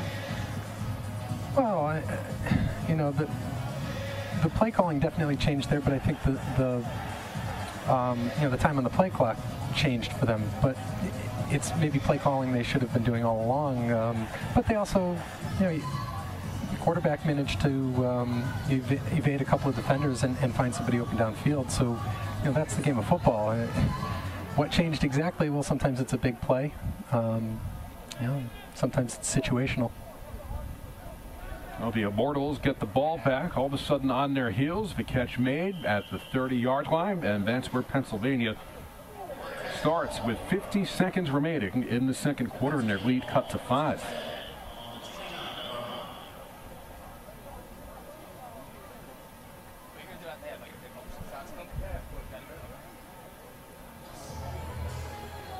We'll see how the Immortals approach this.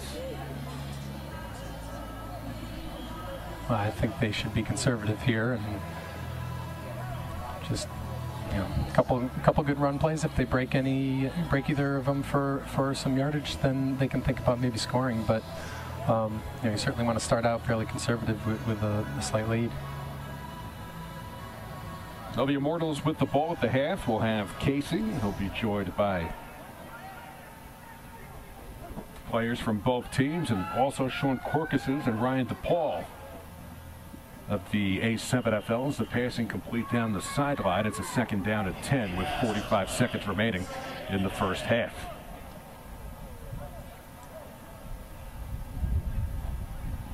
I say be conservative, but it also goes against everything that's within me as a quarterback. I like to take those shots at that time too, and you see Gross there throwing it a little bit further downfield, and not a bad play if it's there. His receivers are getting open, and that's a great thing for a quarterback. As long as your receivers are getting open, you just need to put it in their hands. Gross working from the shotgun with 45 seconds left in the opening half.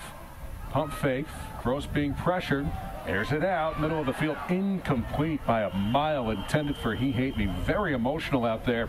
On the coverage for the Immortals was Jeremy Hill. And brings up a third down at 10.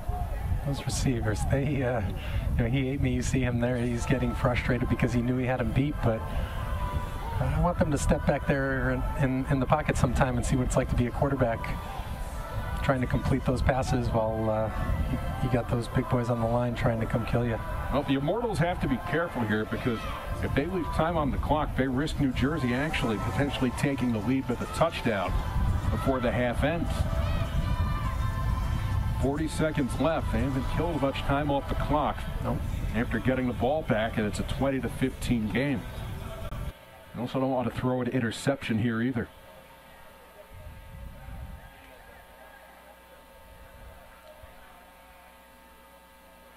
On a third down and 10, Gross slings it, sideline, catch made, and that's going to be an Immortals first down.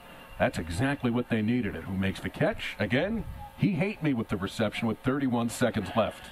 Yep, well timed, and another comeback route. Just, especially with a guy that's as fast as he is, he's got that deep threat down the sideline, and all he has to do is stop at 10 yards, and as long as the quarterback throws it on time, as he did, it's a pretty easy completion. Stevenson dragged him out of bounds. It's a 1st and 10 from the 42. Pennsylvania, 2015 lead. Opened this game, if you're just joining us, with a 14-0 spurt. Gross being chased out of the pocket, has to get it off. Well past it. He Hate Me, reel it in. The play not blown dead. Changing direction, going near the sideline across midfield. He's forced out of bounds. Again by Stevenson. He's incredibly athletic, He Hate Me. He certainly is. You see, Gross is athletic too. I mean, for a big guy, he is able to avoid that pressure, and it's where a lot of their big plays have come from. He Hate Me also with a long wingspan, able to keep the ball off the ground. It's another first down, and that all but takes away any chance for the Immortals. Give up the ball to the Chiefs, even though it is a 5-point game and the Chiefs are back in it.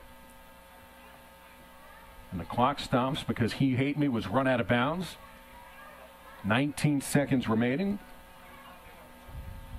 Plenty of time if you use it right. At midfield. He Hate Me lined up to the right side. 2 on the left. Sidearm pass. He Hate Me with the reception again. Burst of speed into the secondary. Near the 20. Tries to stay up but goes back down. Still a terrific play. Reception of about 28 yards. He Hate Me the burst of speed. Yards after the catch. Clock running. Did Gross get the playoff? He throws the ball into the end zone. It's caught by Zener. However, that should be the end of the half. Now the Immortals saying they have a touchdown. The Chiefs saying no, and the signal is touchdown. That's a big score for the Immortals to end the half.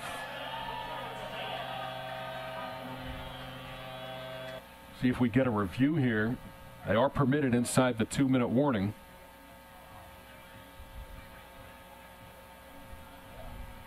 They not. Now the ruling on the field was, did the Immortals get the playoff in time? And ultimately it was ruled a score at the beginning. However, the officials changed the call and said the Immortals did not get the playoff. But then if we take a look at that closing drive, there's He Hate Me getting the Immortals into position with 9 seconds left as the Immortals scramble to get the ball to the line of scrimmage. They do. It's 2 seconds on the clock right there, 1 second, and then Gross took the snap, and I believe that the call being overturned was the right call.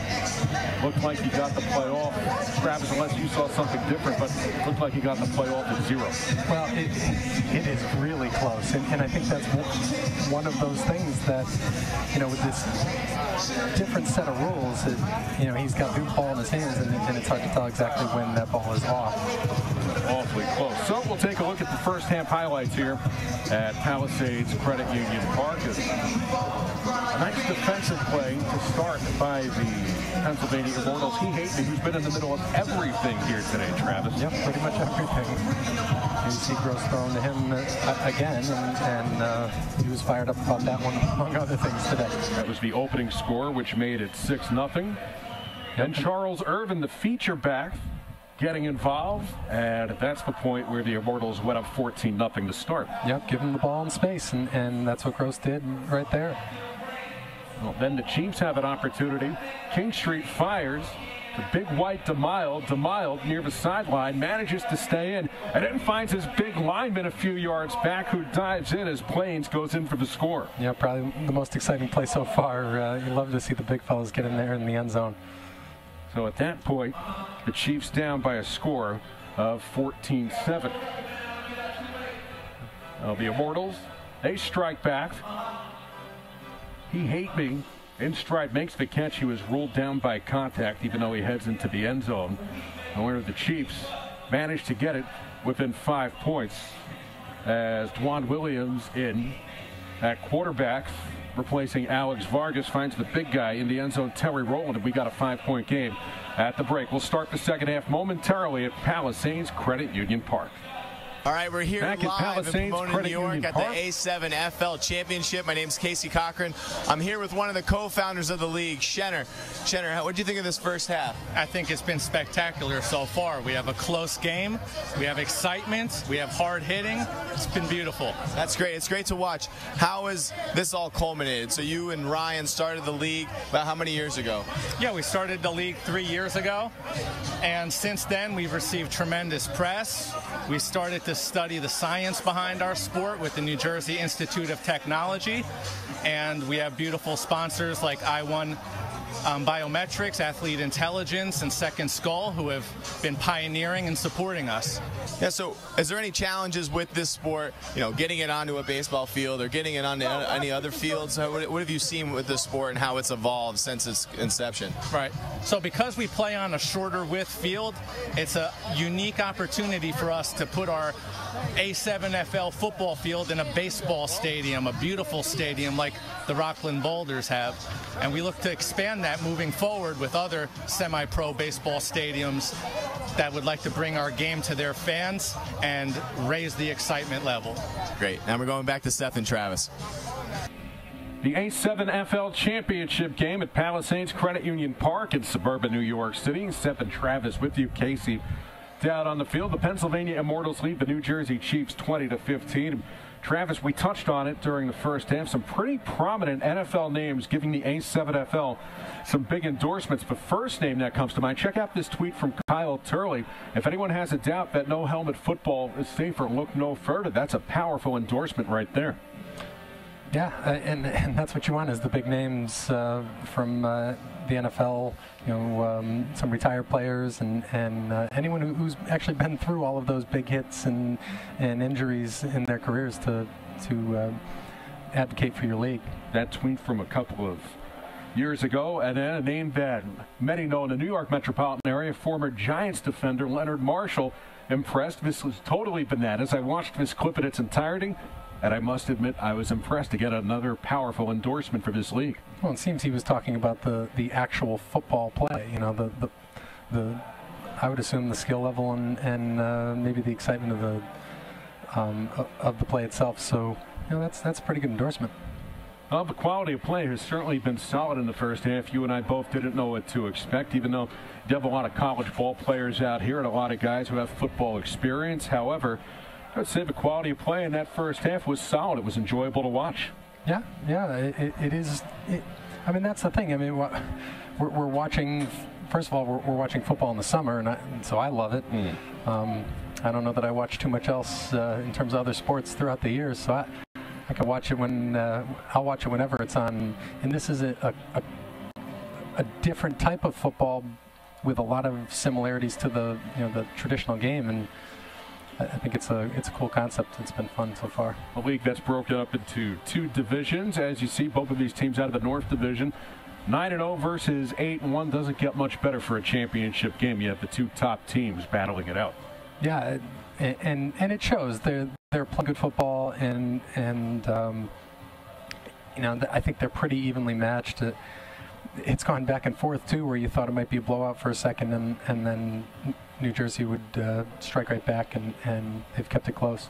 Well, the Immortals beat Patterson, New Jersey, NJ Patterson U, 8-1 to get here.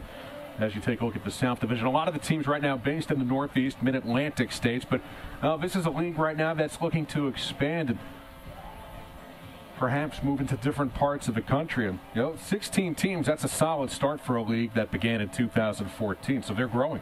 Yeah, it's an impressive thing to have a startup like this, and especially finding talented players. I mean, they're out there. Think of all the talented high school players who maybe don't go on to play college football, and then those college football players who don't go on to play at the pro level. This is a way for them to keep playing and actually show that they really do have some skill and some tremendous athleticism. These guys are pretty impressive. Chiefs will get the ball to start the second half. The Immortals had it to start. What are you looking for here in the final 30 minutes of play? Well, I think both teams at this point need to just make sure that their play calling is well thought out. I wonder in this game, because they have player coaches who exactly is calling the plays and how much they prepared before a game like this. And I think during halftime, what you have to make sure you do is make your adjustments and talk about what that game plan is going forward, especially for instance, with the Chiefs, where throwing the ball downfield every other play isn't necessarily going to work. I mean, yeah, it's great if you can convert, but it's not a long-term game plan for a half. Now, there's some other well-known names that have endorsed the safety of football without face masks. Joe Paterno's a name, another football lifer, very well-respected former Bears Super Bowl winning coach Mike Ditka as well. And then you have Hines Ward, of course, the NBC commentator, the former Pittsburgh Steeler, chiming in saying that football might be safer this way too, and it's certainly an interesting experiment, as that's one of the purposes of this league, to see how these guys do without the helmets. Here's the second half throw-off. It bounces near the sideline, taken by the Chiefs. Easy Wingate forced out of bounds in New Jersey. Down by 5 to start the second half. Gets the ball an opportunity to take the lead. Now, Seth, you're talking about the player safety and how NFL players are talking about the the importance of maybe going back to more traditional or like we said before, to the roots of the game. Thinking about the first half, I think I only saw one time where a player was down for any significant time with injury, and it wasn't I think he's back out on the field. But we haven't really had much stoppage of play, if at all, for injuries. And you know, in a college NFL game, you're seeing it all the time, even high school level. Chiefs get the ball to start the second half. King Street back in at quarterback. Should be an entertaining second half. You could not draw it up any better for a championship game. Big gain on first down. About 9 yards on the play, so a terrific start. The Chiefs out of the locker room. And that's what I would expect from them. And it's good to see that. You know, from a game planning standpoint, that they've come out and they've run the ball up the middle. You know, simple play and not trying to throw it deep again every single play. So we'll see if they can actually continue for the offensive line to continue to hold their blocks and open up some holes. Well, it's a second down, and when you see the white football, it's actually an NFL-sized football that this league uses. Easier to see. Here's the handoff, Mayweather. He's really kept in check in that first half. Doesn't get much. Stopped at the line of scrimmage. Maybe a loss of a yard there. Yeah, the Immortals own the line of scrimmage in the first half, and you know, the Chiefs. That's their primary approach to offense is to run the ball, and if that's where you have the most success, and you're not doing that, then it sort of puts you in the position to then throw the ball, and that's not necessarily their strong suit. Ball on the 35, an opportunity for the Chiefs to take the lead. Early moments, third quarter at Palisades Credit Union Park. The A7FL Championship. King Street stays at a quarterback. Thinks it himself. Thinks the handoff to Mayweather, and King Street is driven back. And now Jersey in a precarious situation here, unless... Well, I think he should have given this ball. I'm not sure what he's reading exactly, but they were right in there on him, and if he's supposed to read the end like you normally would on a zone read like that, you should be giving it to your running back. The question is was it play action? But I don't think it was. No. Oh, it's a second down at 15.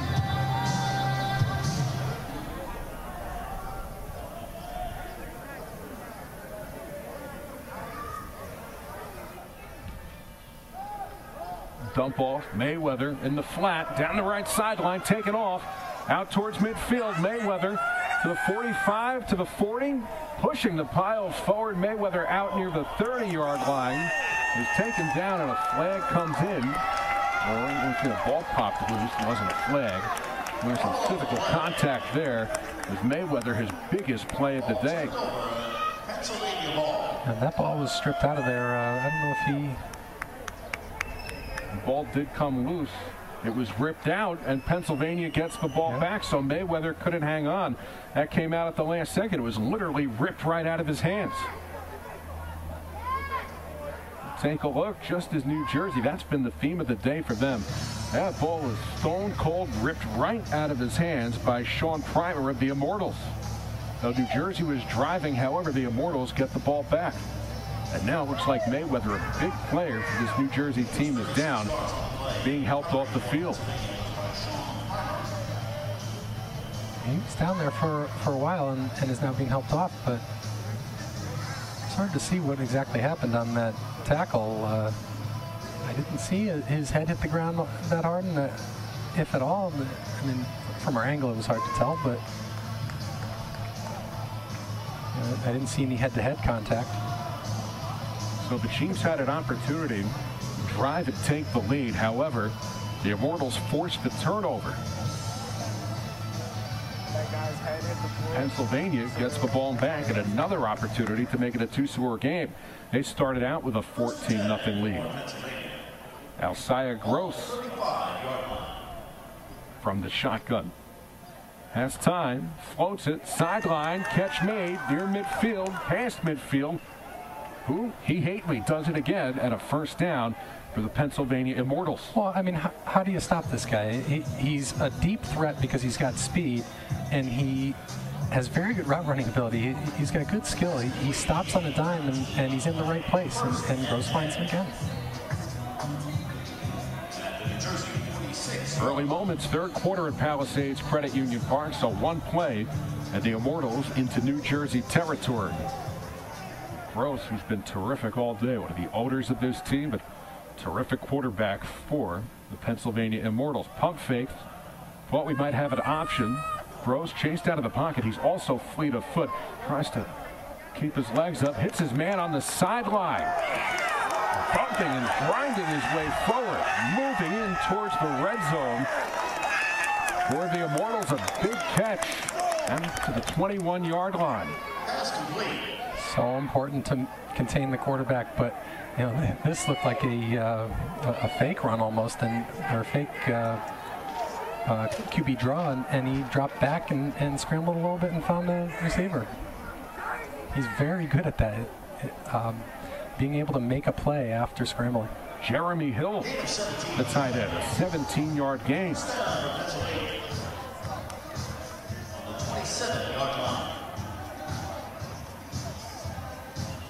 And now a flag comes in.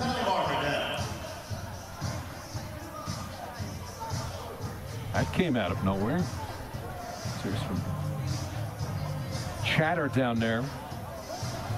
Everybody seemed pretty calm on that too. Yeah. Wondering if exactly was said. So I think he was just throwing the flag back to his partner there. Yeah, I agree. I didn't see any kind of a call. No.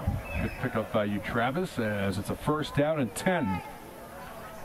11-13 remaining in the third. Gross, keeper, crosses the 25 to the 20, out near the sideline, delivers the stiff arm, and he's out of bounds at a first down for the Immortals. Gave the stiff arm to Robert Massa.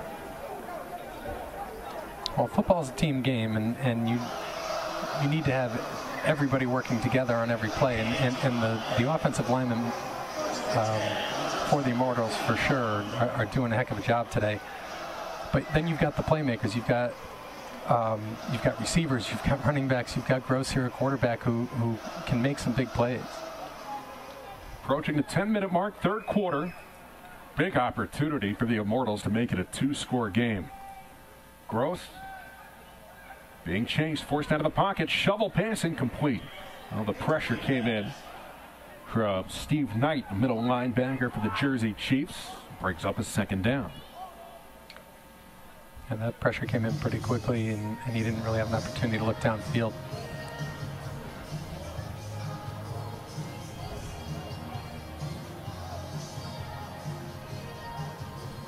Alcaya Wu Gross, owner of this team, listed as number 11 on our roster, but going with number 13 today.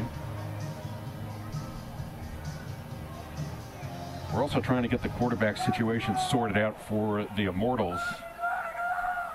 Actually, for the Chiefs, excuse me. Alex Vargas normally wears number 1, but you see the quarterback out there for the Chiefs wearing number 4. It says Williams on the back, so we're trying to get the situation sorted out to see who the quarterback for the Chiefs who actually is. We want to get the name right. We want to make sure that these guys get their due here. Quick catch at the 10-yard line, ball loose. Yep, and the Chiefs recover. I think that ball was stripped right out of the air from before the Immortals player even came down. DeLon Stevenson comes down with the ball. So the Immortals turn it over and the Chiefs get it back. Oh, he stripped it as he came down, got twisted around. That's a great defensive play right there. The reason why we're trying to figure out the Chiefs quarterback situation is because Dwan Williams is listed as a cornerback. As soon as we get that sorted out, we'll let you know. Clock running, 8:54 remaining in the third quarter. As the Chiefs back out on the field. So an opportunity there for Pennsylvania to make it a two-score game, but unable to do it. And now the Chiefs get the ball, an opportunity to retake the lead after they turned it over deep in Immortals territory the last time down. Ball spotted at the 12. And a good ball game here. Championship game at the A7FL. There's one thing that will not change in football, no matter the level or the style of player. is you can't turn the ball over. And you know, especially for the Chiefs right now being down, they really need to take care of the ball on this drive. Ball at the 12. See if the Chiefs can take the lead. Miscommunication, flag comes in. Play blown dead. The ball hit the ground. Flag came in at the 9-yard line. A little confusion out there. I think the play is dead, so it doesn't count. 5-yard penalty will back the Chiefs up to the 7. Now the Chiefs not helping themselves. Seeing miscues, penalties in key situations. Now they're backed up right near their goal line. From the shotgun, quick pass into the flat, incomplete. Intended for Big White to Miles. Well, it's a 2nd and 15. 2 more flags come in.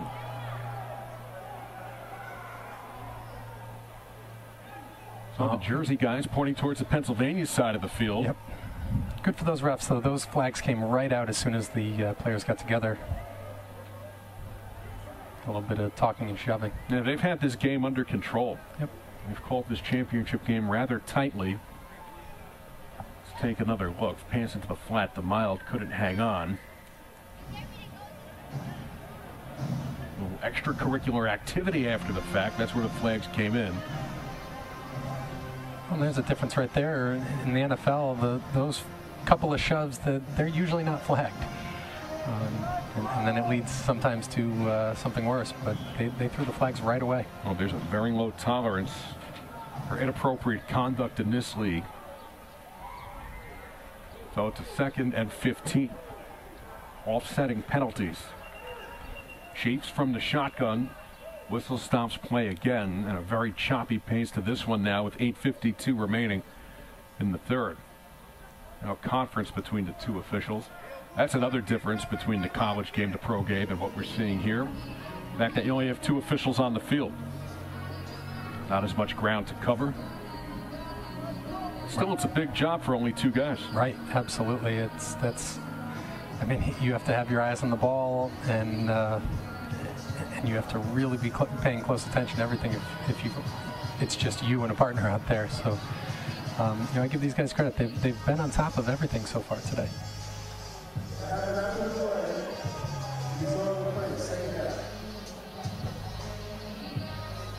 Looks like we're going to have a 2nd down and 15. Seems like we can't get started here as another whistle blows. We see pointing towards both sides of the field. A little chaotic down there at the moment. It's always fun when both sides are pointing to each other. He did it. No, he did it. They all think they're right. Pass over the middle. Caught in stride. 15-yard line. 16-yard line for the New Jersey Chiefs. Tavares with the reception. It's simple football, a little slant route. And I think that's what the Chiefs need to do here. Just keep it simple and complete what's being given to you. Makes it a 3rd down. About 6. Quick slant over the middle, and the catch made. Out to the 24-yard line. Trying to push and drive forward Terry Rowland. See if that's enough to move the chains. I see the crew heading towards our left. That means 1st down, and he got enough. 8-yard gain. Yep, and you see the quarterback recognize the press man coverage on the outside on that one, and you know, maybe could have gone down the sideline, but down the distance, you know, just dump it over the middle, pick up a 1st down. 8 minutes remaining, just under 8 minutes remaining in the 3rd quarter. Jersey driving, trying to take the lead. Pass over the middle, incomplete. It was low, intended for Ernest Easy Wingate. A lot of pressure on the quarterback on that one. They were in his face immediately.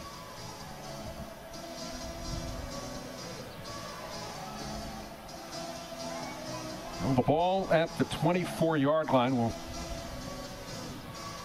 tell you a little bit about the player and team conduct rules. Again, very low tolerance in this league for inappropriate conduct. A punch actually lands a season suspension for an entire year, even if you miss.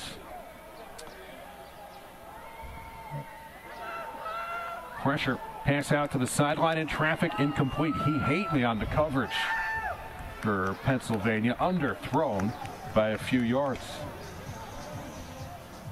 A little bit more. 3 strikes, you're out rule applies to anybody using foul language. A dirty hit. After those warnings, you get a 2-game suspension to be served immediately following the game you just played. Not much of a tolerance for quote-unquote trash talking can result in suspension of the offending team. Teams or individuals involved, and the league also does not tolerate any pushing or shoving after the play is over, or any trash talk that involves threats, as you'd expect, or insults.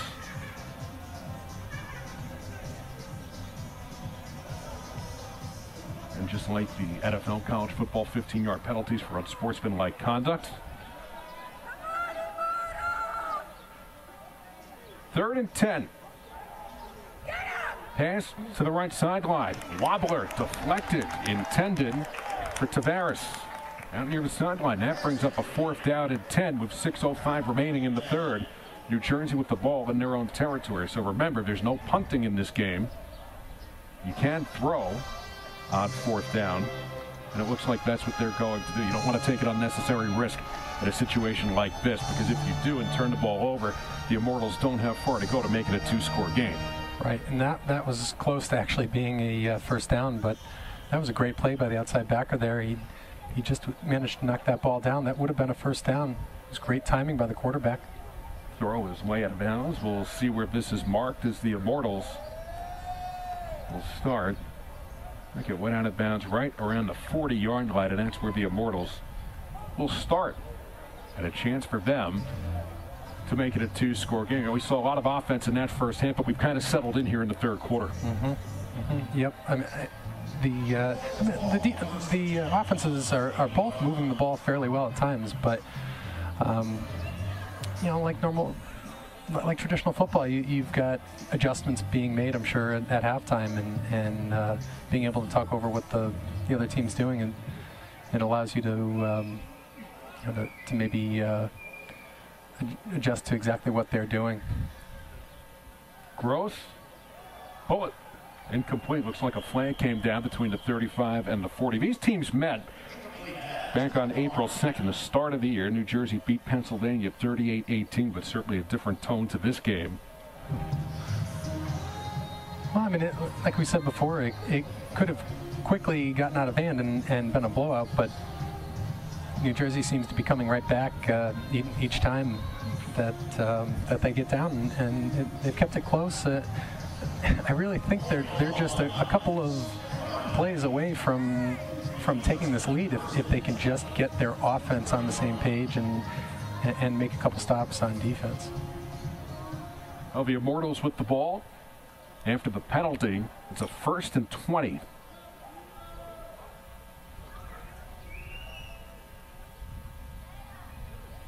Gross with time, gets it off as he was going down. How he did that, I don't know. Not much of a gain there, but could have been a lot worse on the 1st down at 20. Found his nearest man. Looked like his tight end, Jeremy Hill.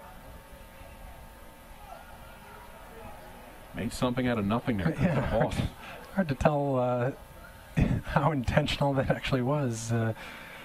But I'm not sure how many years he's been playing, but he seems to really understand this game, and you know, he makes some smart plays sometimes, and then you see right there, he takes some chances.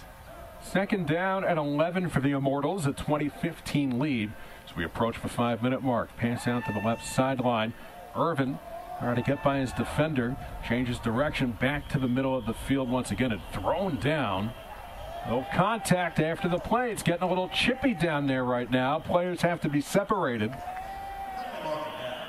as a flag is down.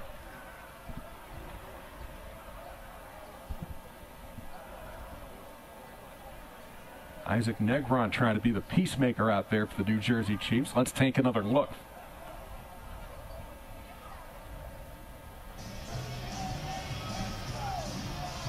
Say this, one of the things that I'm learning about this league, plays out near the sideline. These guys are fearless. They have no inclination to run out of bounds. They want to get back to the middle of the field and get as many yards as they can, even if it means taking a shot.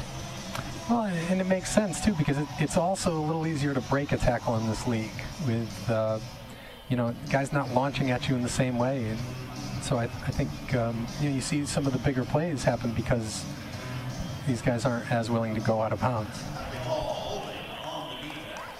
Well, that's a hold on the defense. It's against the Chiefs.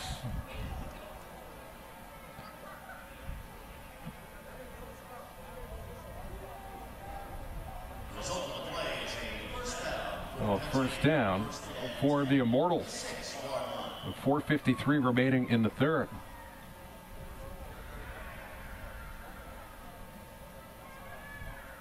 Definitely more of a chippy pace to this second half. More physical. Defenses have tightened up.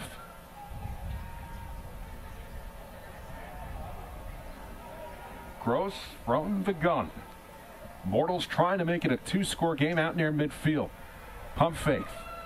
Gross being chased out near the sideline. The big guy tucks and takes it himself, and he's run out of bounds.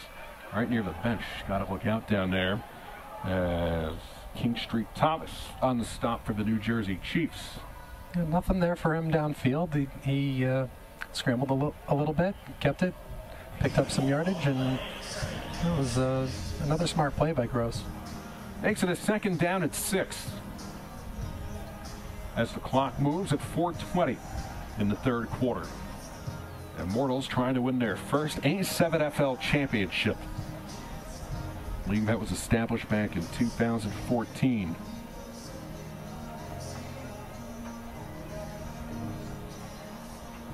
A7-on-7 football. No pads. Good product so far. Been enjoyable to watch, the intensity too. Growth. 3-step drop, forced out of the pocket. Floats it down the field. Pass deflected, incomplete. Intended for Nick Davis, his tight end. Boy, he had a wide open receiver downfield. Backside of the play, but something we've seen from Gross all game is that he does a great job of keeping his eyes downfield. I'm surprised he didn't find him. A lot of dirt on that jersey for Nick Davis. He's had a few weeks worth of work in this game. Going one-on-one right there with the big guy for the New Jersey Chiefs, Steve Knight, the middle linebacker. So that brings up a third down and 6. 3 minutes remaining in the third quarter. The Immortals 20, the Chiefs 15.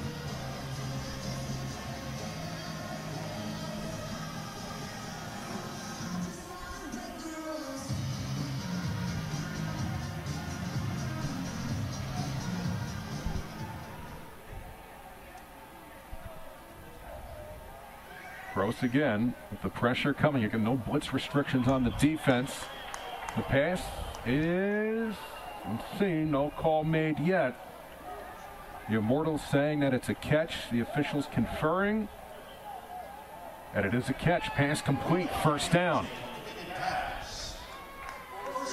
Again, they had, is it Zahner? Zahner, they had him down the sideline again, absolutely wide open in the same spot. He's almost been used as a decoy today. If somebody on the Immortals will pick up on that, there's a good chance we're going to see him catch a touchdown pass today.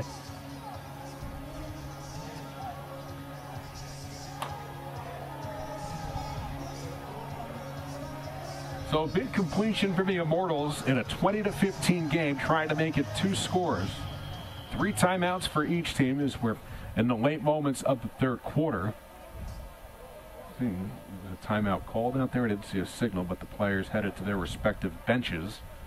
So that leads me to believe that there would be a timeout. But in the busy first half, where we saw 35 combined points between the teams, we haven't seen any scoring here in the third quarter. Nope. And no, I mean, I would think that at some point, one of these teams is going to start opening it up and find some of those holes, especially deep in the secondary. The Immortals have, like I've said, they've had a couple of chances to throw it downfield. You can see him here at the top of the screen. He is wide open. But, again, Gross, he's got his eyes downfield and he's finding his open receivers. He's a smart quarterback. Like I said, not the most mechanically sound quarterback, but you know, as long as you're distributing the ball and you do a good job of seeing the defense and finding your receivers.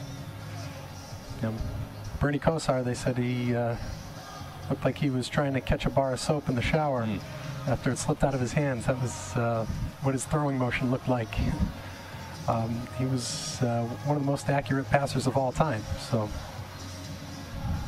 Well, that last play was under review, and it is indeed ruled a catch.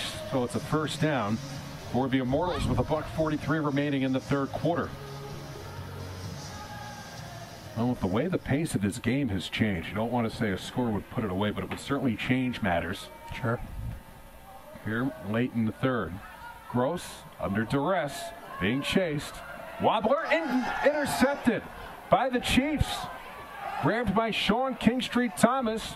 Tosses it back as he was about to go down. Now it's Tavares. Tavares has a lane, middle of the field after the pick. He's headed towards the end zone. It's a foot race out near the sideline. Tavares reeled in just inside the 10-yard line. And a flag comes in. Two flags come in. Well, we said that a Pennsylvania score would change the tone of the game. However, a pick for the New Jersey Chiefs, and now they're closing in on a score. This is the first big mistake of the game here for Gross. You know, he's falling back, tries to find his receiver, overthrows him right to a defender. These are the mistakes that turn a game in an instant.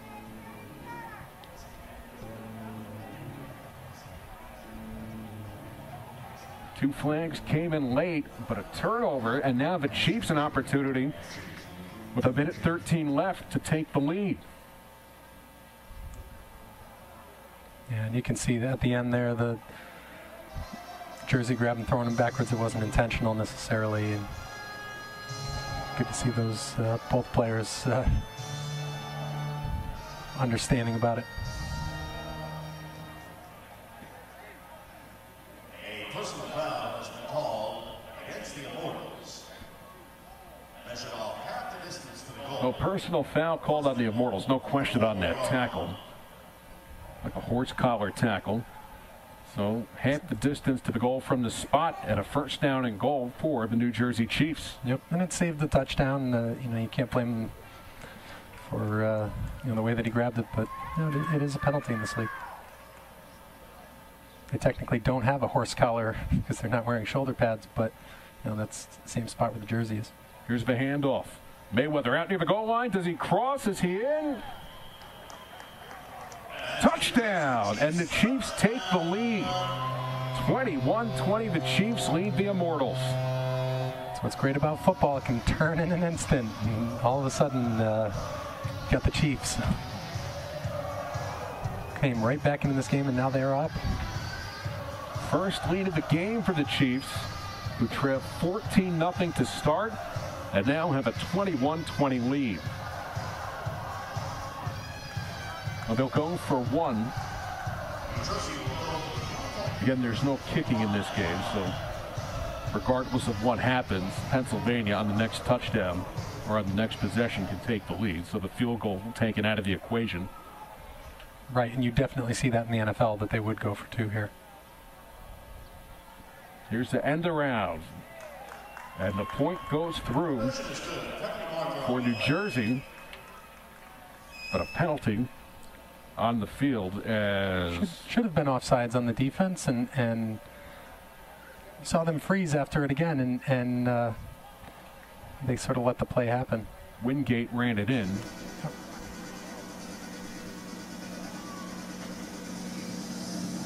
So while this gets sorted out, we'll take a break here at Palisades Credit Union Park, New Jersey with the lead late in the third.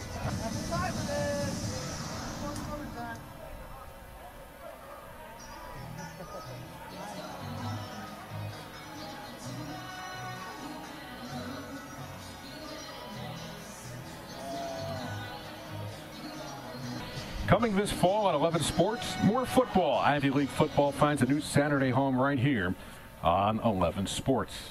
Well, the throw off to start the fourth quarter after the touchdown, giving the Chiefs the lead. It's picked up at the 17-yard line, and that's where the Immortals will start. So, Travis, after the Immortals started out with a 14-0 lead, the Chiefs charged back. It is a much different ball game now going into the fourth quarter.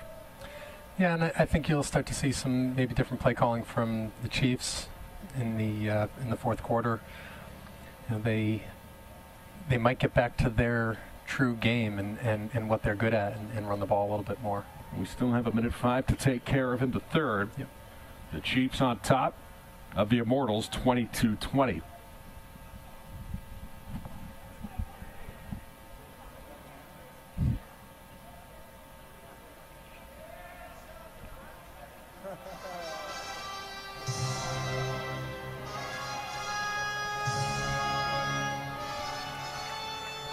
Gross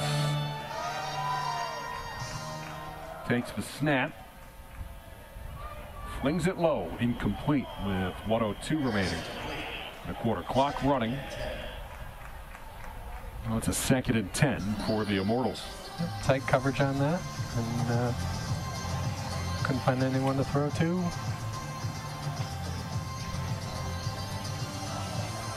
I'm really impressed by Gross. I think Vargas has done a good job too, but you know, Gross really manages the game pretty well and is able to find receivers downfield. 30 seconds left in the quarter. New Jersey 22. The conversion was upheld, so 22-20. New Jersey leads Pennsylvania. Gross forced out of the pocket. Wobbler incomplete. Yep, another dangerous overthrow there. He's got to be careful. Being chased by Big Mo Ramadan, the defensive tackle. And that should run out the third quarter at Palisades Credit Union Park. We go to the fourth, the A7FL Championship. The New Jersey Chiefs leading the Pennsylvania Immortals 22-20. We're back after this. This is the A7FL Championship on 11 Sports. The New Jersey Chiefs 22, the Pennsylvania Immortals 20. And we're back at the A7FL Championship game. I'm down here at field level. Down here, it's been really exciting. The crowd's been into it, and the fans and the players have been really going nuts. 22-20 right now. Chiefs are up against the Immortals. Looks like it's going to be an awesome and exciting fourth quarter. So we'll see what happens. We're going to go back up to Seth and Travis in the booth now. Casey, thank you very much. Can't ask for much more in a championship game. 2-point game, 15 minutes on the clock, fourth quarter, to decide the 2017 A7FL title. Gross being forced out of the pocket, takes it himself. He can run. Flag comes in at the 29-yard line as Gross is run down. We'll see what this flag is. Seen a lot of flags. This game has been called very tightly. Yep. I didn't get to see what happened on that, and I didn't see anything. It was in the secondary.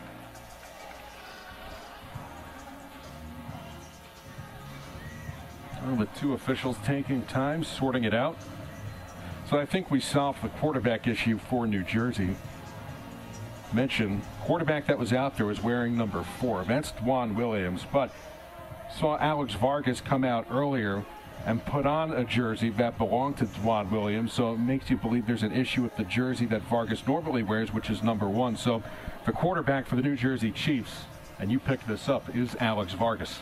I think someone stole his jersey. On its way to Mexico. Little pregame prank. Got to look at that trophy there. That's a nifty looking trophy for the A7FL. Wow. Sitting there waiting to be claimed.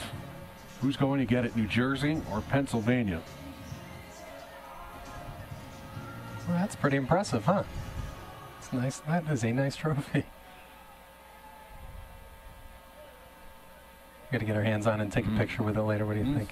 No question. You know, earlier it looked like Pennsylvania would take it and perhaps a runaway, but New Jersey has battled back.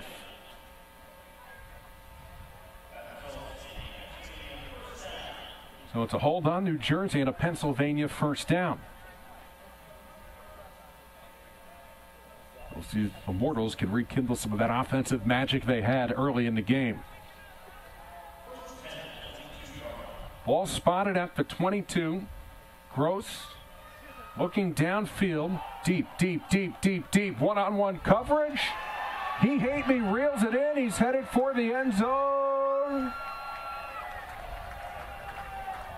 Looks to be it, or did he step out? Let's see.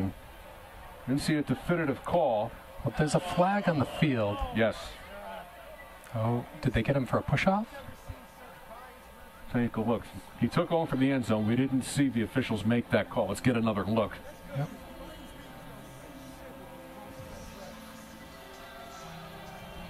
That must be what it is. Yep, you could see him extend his left hand right there just before the catch. I mean, it was a great catch, but you could see him extend just before it, and that's what allowed him to make it. Either way, he has been all over the field today. He can run, that's for sure. Yes. Now, little separation, that little push off, and the Immortals back deep in their own territory again. So, big play nullified. Early seconds in the fourth quarter as the Immortals trail. And talking about the push-off and what was a great catch, but the reason for the push-off was great coverage. I mean, that was tight man-to-man coverage all the way down the sideline, and he stayed with a very fast receiver the whole way. No pass interference drops the Immortals back even deeper.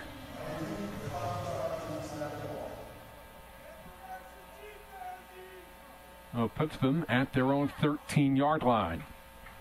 So these types of things happen to the Chiefs early in the game.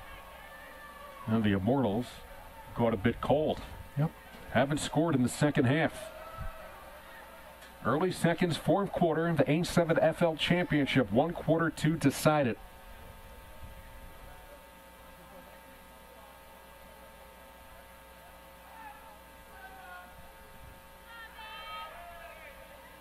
Gross forced out of the pocket, being chased, dragged down at the 10-yard line. Coming in, delivering the hit, Isaac Negron. The Chiefs did a great job on that. They had what effectively are spies on the right side of their D-line, and the rush came from the other side, and they managed to contain Gross. And it's actually that's smart defense. Well, Gross has had a busy day, so much so the numbers coming off of his jersey. Hard day's work. Well, they can catch the numbers and pull him off, but it's been hard to get him down. Tight game. Pennsylvania with the ball, trailing 22-20. Early minutes in the fourth quarter at Palisades Credit Union Park in suburban New York City.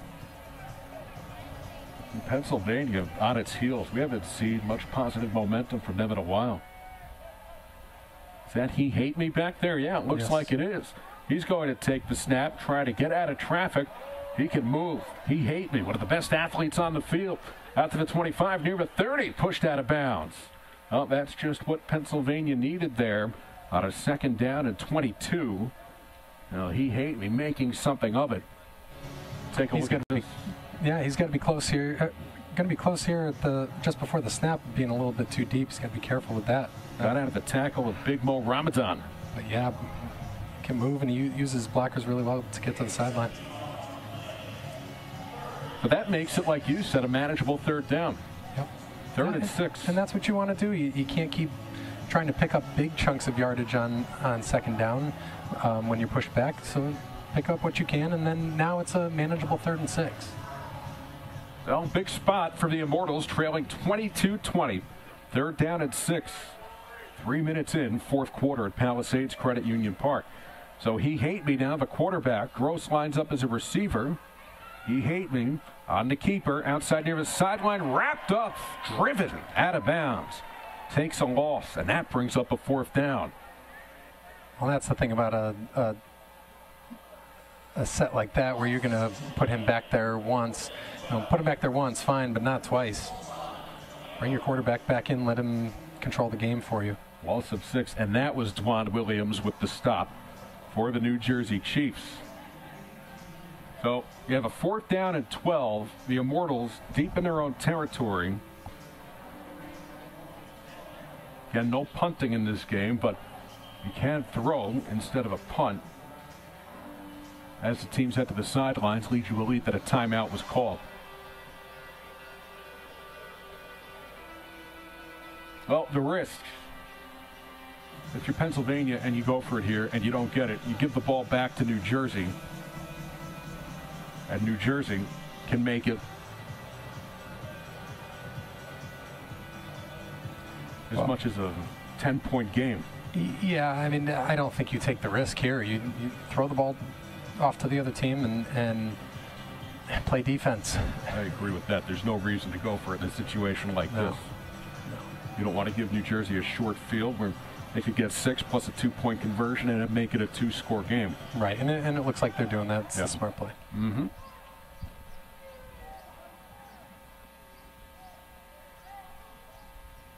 So the Immortals will throw, try to pin the Chiefs deep. Just the throw coming from the sideline. Ball will go out of bounds between the 30 and the 25, it looks from here. The intended returner was Ernest Easy Wingate for the New Jersey Chiefs. We'll see where this is marked. They'll say at the 30. So the Immortals do the prudent thing, like you said. New Jersey has a long ways to go to try to extend this lead. Right. I wonder if there are any rules for why he's all the way on the right side of the field throwing off, trying to make it all the way to the left. I understand you want the angle out of bounds, but that increases that throw by 10, 15 yards at least. So we'll see if New Jersey can take a 2-score lead on this drive. And 6 makes it an 8-point game. If they get a conversion, 1 point or 2 points, it makes it a 2-score game as Mayweather out near the sideline on first down. You asked before, you know, how will this change of lead here affect the play calling and the approach in this fourth quarter? You see it already. The Chiefs can get back to their strength, what they're good at, and just running the ball. Team that's known for its physical play, going for its 3rd straight championship, winning in the semifinals 40-20, beating the Pennsylvania Dynasty. These teams both out of a North Division in the A7FL. Here's the handoff to the far left side. Flag comes in. Out past midfield for the New Jersey Chiefs was Stevenson. Stevenson changing direction inside the 40, down inside the 35 to the 34-yard line. Athletic play by Dulon Stevenson. The flank came in. Yep, and they got him with a hold. Yep. Came out right away on the far sideline. So that comes back.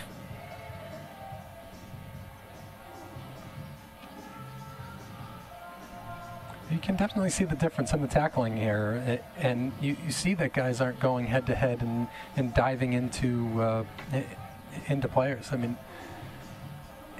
the safety of this game has got to be better. You can see it on most tackles. Nobody's leading with their head.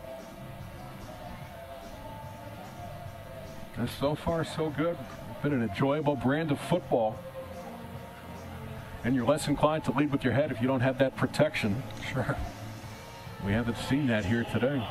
It's how the game was played for many, many years with those leather helmets, no face masks. I mean, I don't remember it. Do you even remember it? No, that was many, many generations ago. Yeah, my grandfather used to tell me about it. Second and 16 for the Chiefs. Clock at 10:29 in the fourth quarter.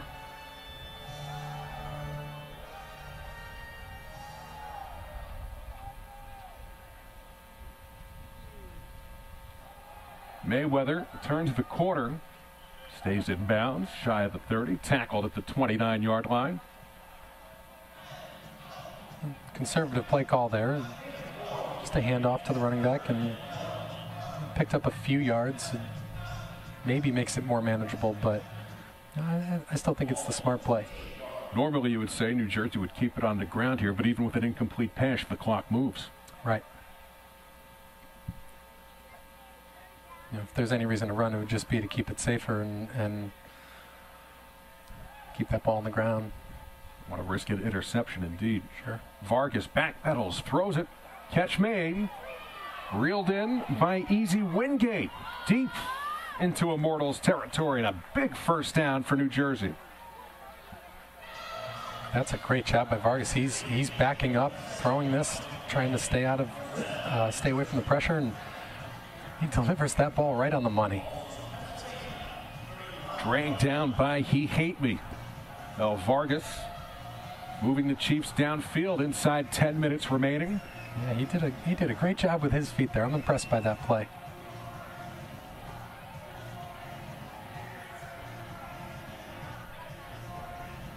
New Jersey, a no rush here, melting clock up 22-20. 9 minutes left.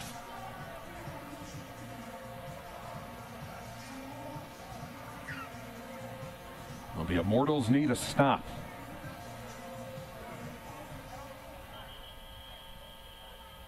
Whistle comes in. And a timeout call. New Jersey calls a timeout with 8:45 left. Well, this is a big drive. If they can, get up by 7 or 8 more points, it's, that really opens up that lead a little bit more, gives them a little bit of a cushion. So this is a big drive here. New Jersey with 2 timeouts left, the Immortals with 3. Coming this fall on 11 Sports, more football. Ivy League football finds a new Saturday home right here on 11 Sports. Along with our production crew, Jeff Estella, Bob Brown, Jim Houston, Seth Cantor, Travis Meyer with you at Palisades Credit Union Park, along with Casey Cochran on the sidelines. Casey's looking good down there on the sidelines, huh? Getting some color down there today. Yeah, he was one heck of a quarterback in high school and at UConn. Set some records there. Beautiful day for football. Handoff doesn't get much, yeah. Very fortunate to have you, Travis, the owner of 5-star quarterbacks, mentoring high school and college quarterbacks up to the Division I level. And then Casey, who played for UConn between 2012 and 2014, and you had a chance to see his development over the years. Yeah, and I trained him since he was in 8th grade, and got to see him all the way until he started for UConn. Wasn't the starter at the beginning of the season until they didn't win any games, and then they all of a sudden won games once he started. Funny how that happens. Not much on the handoff. A loss as the Chiefs going in the wrong direction. Casey, the former American Athletic Conference and Big East All-Academic team member. High school, 2-time Gatorade Player of the Year in Connecticut. These accolades sound very familiar to you. It holds the Connecticut high school career records for passing yards and completions. Unstoppable. He was unstoppable. Not with his running. Definitely not with his running, but one heck of a passer. It's something I try to train my quarterbacks to do, is to get to the point where you're not just reading the defense, but you're making them do what you want them to do. And he would move defenders, move secondary players, and then just throw where they weren't. He's very good. Native of Connecticut, went to New London High School. Floater out near the sideline. Catch made. First down, Ed Moore walking that tightrope, headed to the end zone. It's a touchdown. However, with the Chiefs holding a 28-20 lead.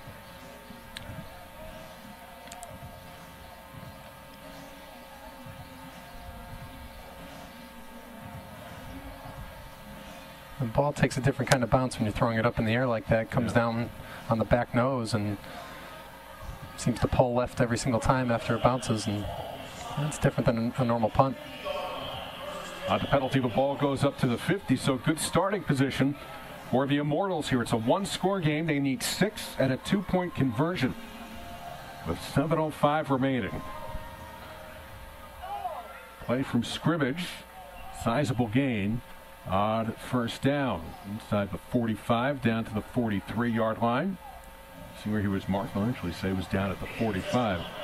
So a 7-yard gain makes it a manageable second down with 6:47 remaining. Yeah, they should just be patient here. Run the ball, quick passes, just play your game, and they maybe get back to a little bit of what they were doing in the first half.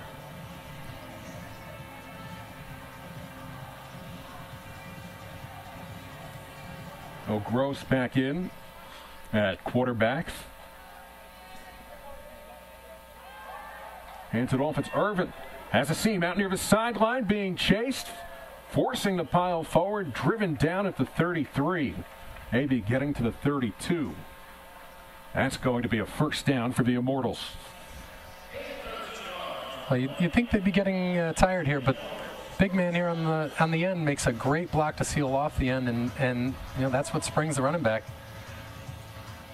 Yeah, these guys aren't training like NFL players train, I'm sure.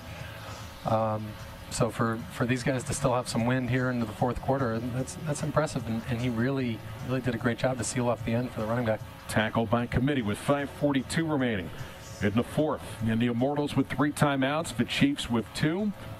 The Immortals with the ball trailing 28-20. Oh, Gross calling the signals.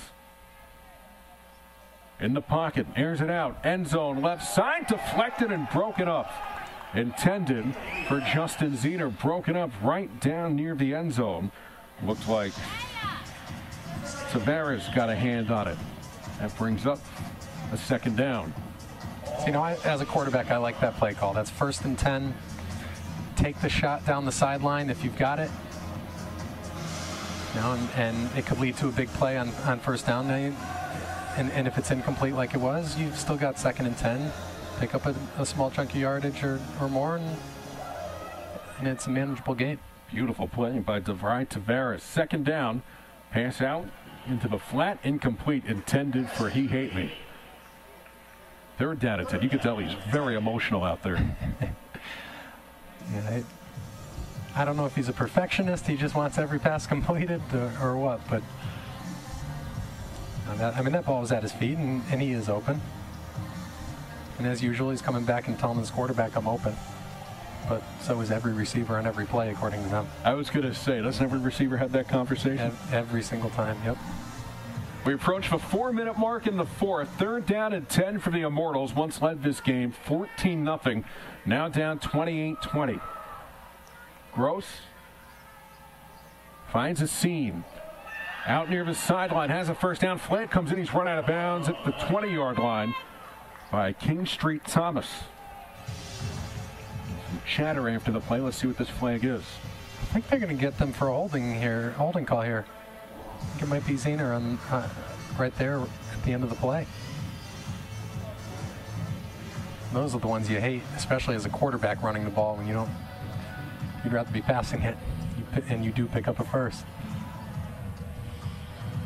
It's being sorted out. 3:55 left. The Immortals with 3 timeouts. Chiefs with 2. A big call coming up. Looks like there's some activity in the backfield there.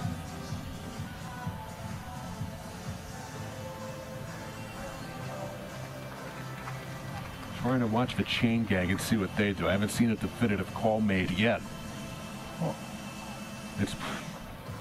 Well, they moved the chains for a first down.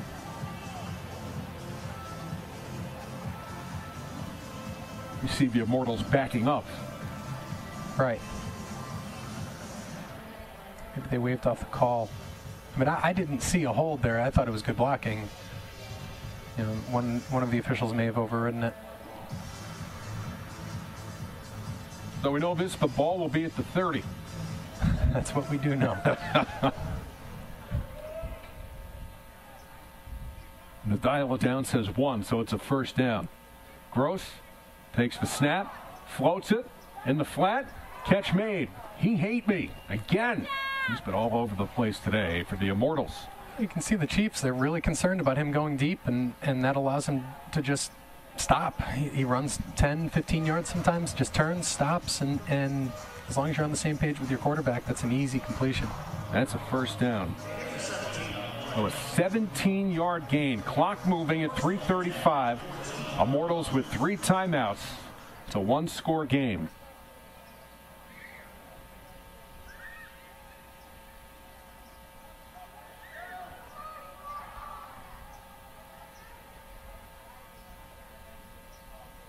Gross looking downfield, throws it into the end zone. Caught. Touchdown. And it's 28-26. And now a 2-point conversion will tie it. Now that's something you saw from him in the first half, where he was able to get out of the pocket, roll a little bit, find an open receiver, and he is very good at sliding or even moving on the run. And making completions. Tyran Taylor with the reception. Right into traffic, threaded the needle beautifully. Yep. As Robert Massa on the coverage. So this sets up a 2-point conversion from the 10-yard line for the tie with 3:12 remaining. Big play here. Not necessarily over if the Immortals don't get it, however. No. They want to tie it now. 3:12 left. Gross takes the snap, forced out of the pocket, looking, near the sideline, floats it, ball batted, and it's incomplete, and it stays a 2-point game. New Jersey holds the lead with 3:12 left. That was good coverage by the Chiefs.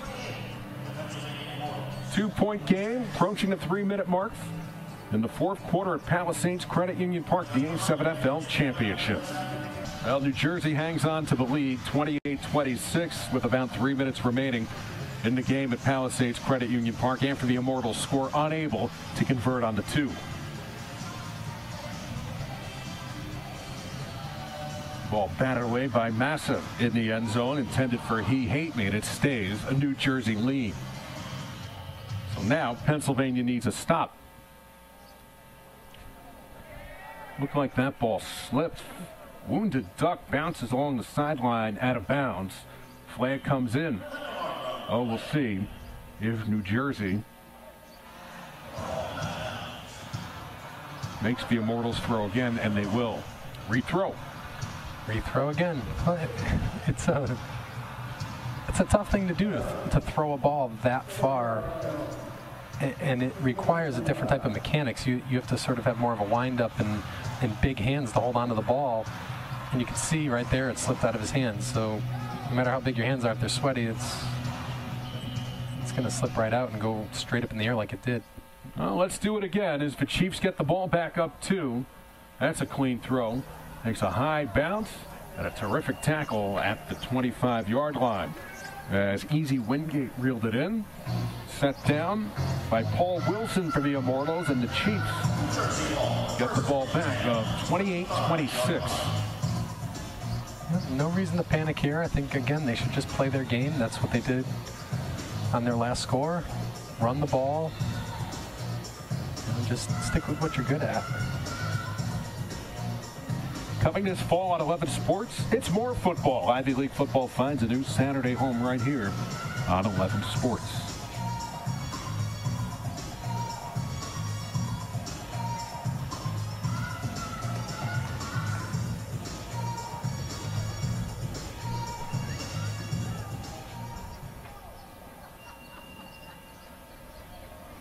Well, the Chiefs with the ball as we wait to get started with 3:12 left. Vargas, the quarterback, hands it off. Not much. The clock moves at 3:06. Mayweather getting the call. What's been impressive about this New Jersey effort, Mayweather has been kept in check outside of a big play or two over the course of the game. They found other targets. And he got stuffed right there. But still, I think they should just stick with their game plan and run the ball or have some quick hitters on the outside. Just throwing the ball down the line of scrimmage and giving your playmakers room to run after the catch. That's simple, and that's what they do right here. And they actually caught him off guard. Into the secondary, walking that tightrope along the sideline, and another big gain for the Chiefs, looking to put this game away with 2:20 remaining. Well, they go to Terry Rowland, who's made a couple of catches today. Quick sling out into the flat. Rowland delivering the stiff arm as he's forced out of bounds. Now, it didn't seem that the Chiefs were set on that. I don't know if the linemen have to be down and completely set, but they were on their way down in their stances, into their stances before, and not down into them before the ball was snapped. So I think the important thing here, though, is to get this right. Somebody's going to be unhappy, but don't want to risk the interception. Pennsylvania an opportunity to get the ball back and retake the lead with precious little time remaining in this game. Yeah, it's going to be an abbreviated 2-minute warning, just like I figured. Yep.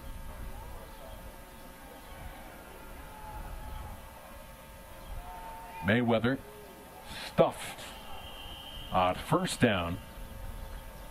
1:55 remaining.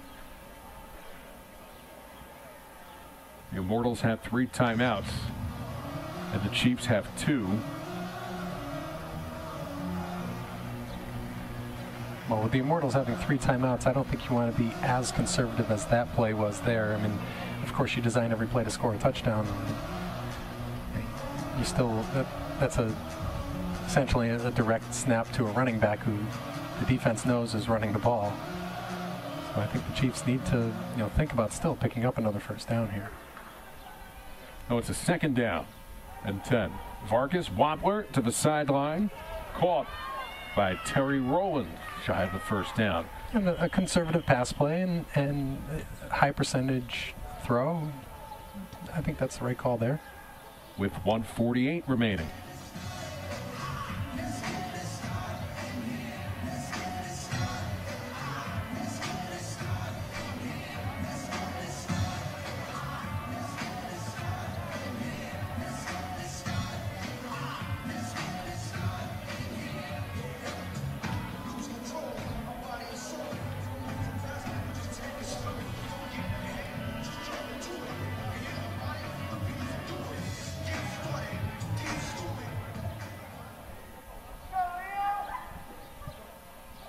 Makes it a 3rd down and 4. Vargas into the flat. Mayweather makes the catch, has a first down. It slides outside the 45 to the 46, and that moves the sticks. As New Jersey inching closer. Really, really smart play call here. That's putting the pressure on the quarterback up the middle. Just a little dump off to the running back, which is, I mean, that's essentially a screen play. Maybe without any pulling linemen. They invited that rush and just dumped it. Smart play. Well, the clock rolling.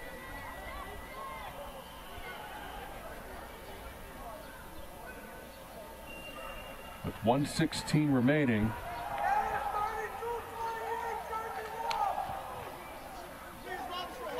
As the Chiefs tossing the ball up in the air. Looks like we're going to wind down to our final seconds at Palisades Credit Union Park.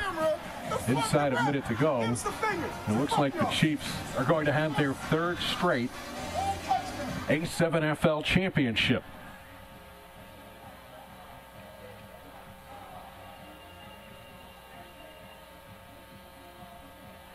Looks like the Immortals out of timeouts. Right? Well, 42 seconds left. A lot of confusion here in the last couple of minutes.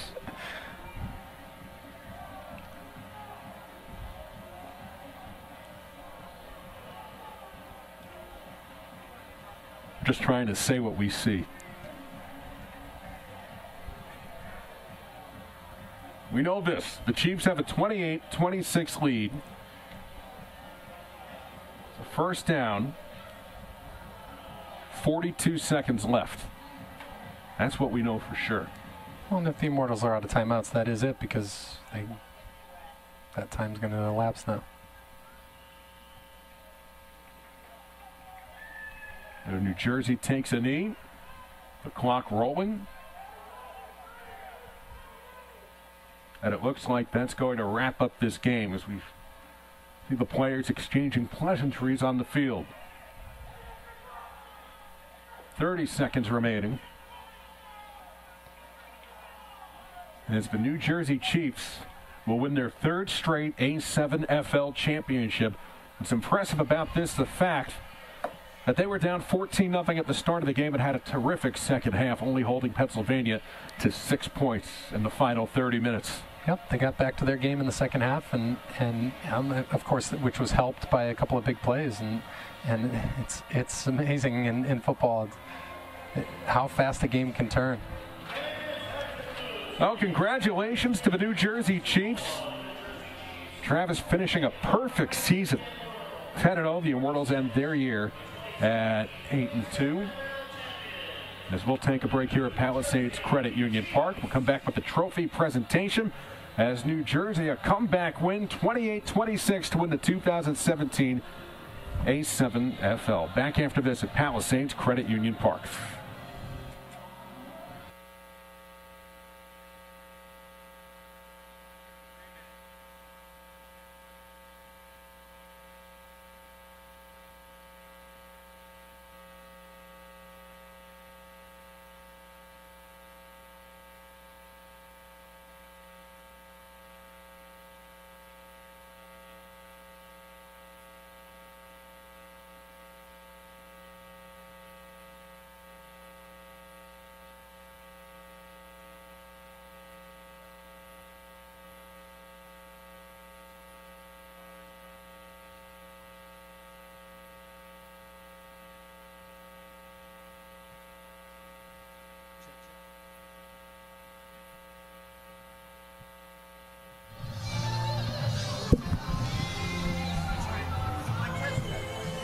Check, check. 1, 2, 1, 2. Check, check.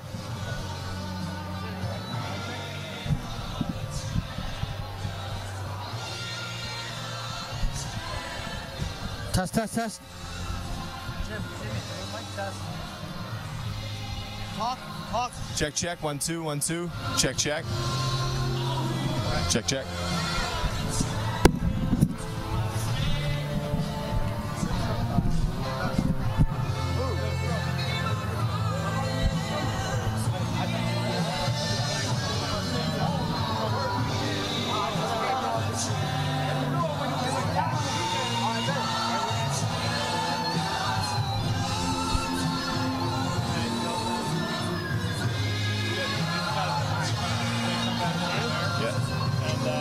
We gotta get these guys over. Okay. Right. What's up? Sorry. You know they couldn't let that happen.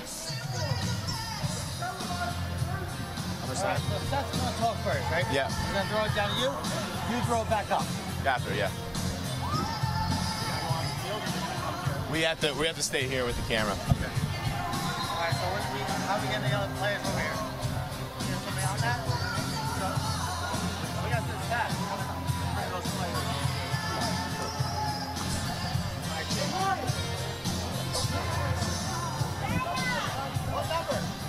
What number? Just get. We're giving them the trophy. You gotta give that to ST. That's it.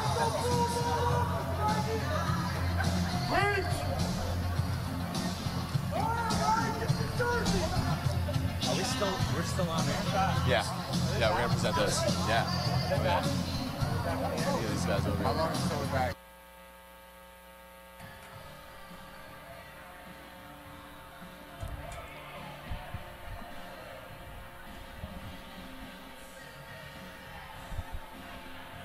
Back at Palisades Credit Union Park in suburban New York City, the 2017 A7FL has a repeat champion. It's the New Jersey Chiefs finishing their season at 10-0. The Pennsylvania Immortals gave it a good fight, Travis. They started out with a 14-0 lead, but things certainly changed. Where do you think this game turned for New Jersey? Well, I mean, it was turnovers. It was an interception thrown by Gross, and that helped the Chiefs to get back into this game. And you know, you can't turn the ball over. That's really what it is in football. You've got to take care of that football. In fact, multiple two-score leads for the Immortals in the first half, but Jersey's defense tightening up in the second half held Pennsylvania to only 6 points down the stretch. New Jersey really was a complete defensive effort in that second half as the tone and tempo of the game really changed. Yeah, it was, you know, especially in the beginning of that the second half and in the third quarter, there were stalled drives, and you know, there were some, you know, several penalties. There were what we saw. Of the 28-26 final, New Jersey over Pennsylvania. Will send it down to the field. Casey Cochran. We have the trophy presentation for the New Jersey Chiefs. We got Shannon Kirkouzis. He's going to present the trophy to the quarterback. We have Alex Vargas. Congratulations. Thanks, guys. This is right here. This is for my teammates. They deserve it. This was for you, fellas. Got no words, you know. I'm proud of my team. We had a hell of a season, and that's it. Can't say much. We got what we wanted, the hardware. Congratulations to the New Jersey Chiefs. Casey, thank you very much. Alex Vargas basically summed it up. Nothing much left to say. New Jersey capping their championship. An undefeated 10-0 season does not get much better than that, Travis. No, he was really excited before the game, and he was fired up to come out here and show what they could do, and I think it was a great way to end the season for him. He made a couple big throws at the end of the game, and you know, he should be proud of his play. Well, the New Jersey Chiefs, the 2017 A7FL champions, winning 28-26. Thank yous to pass along our producer Jeff Estella, Bob Brown as well. Jim Houston here at Palisades Credit Union Park. Mike Mahoney too. For Casey Cochran on the field, Travis Meyer. This is Seth Cantor saying thank you so much for tuning in to the A7FL Championship on 11 Sports. But winners, the New Jersey Chiefs. Have a great evening.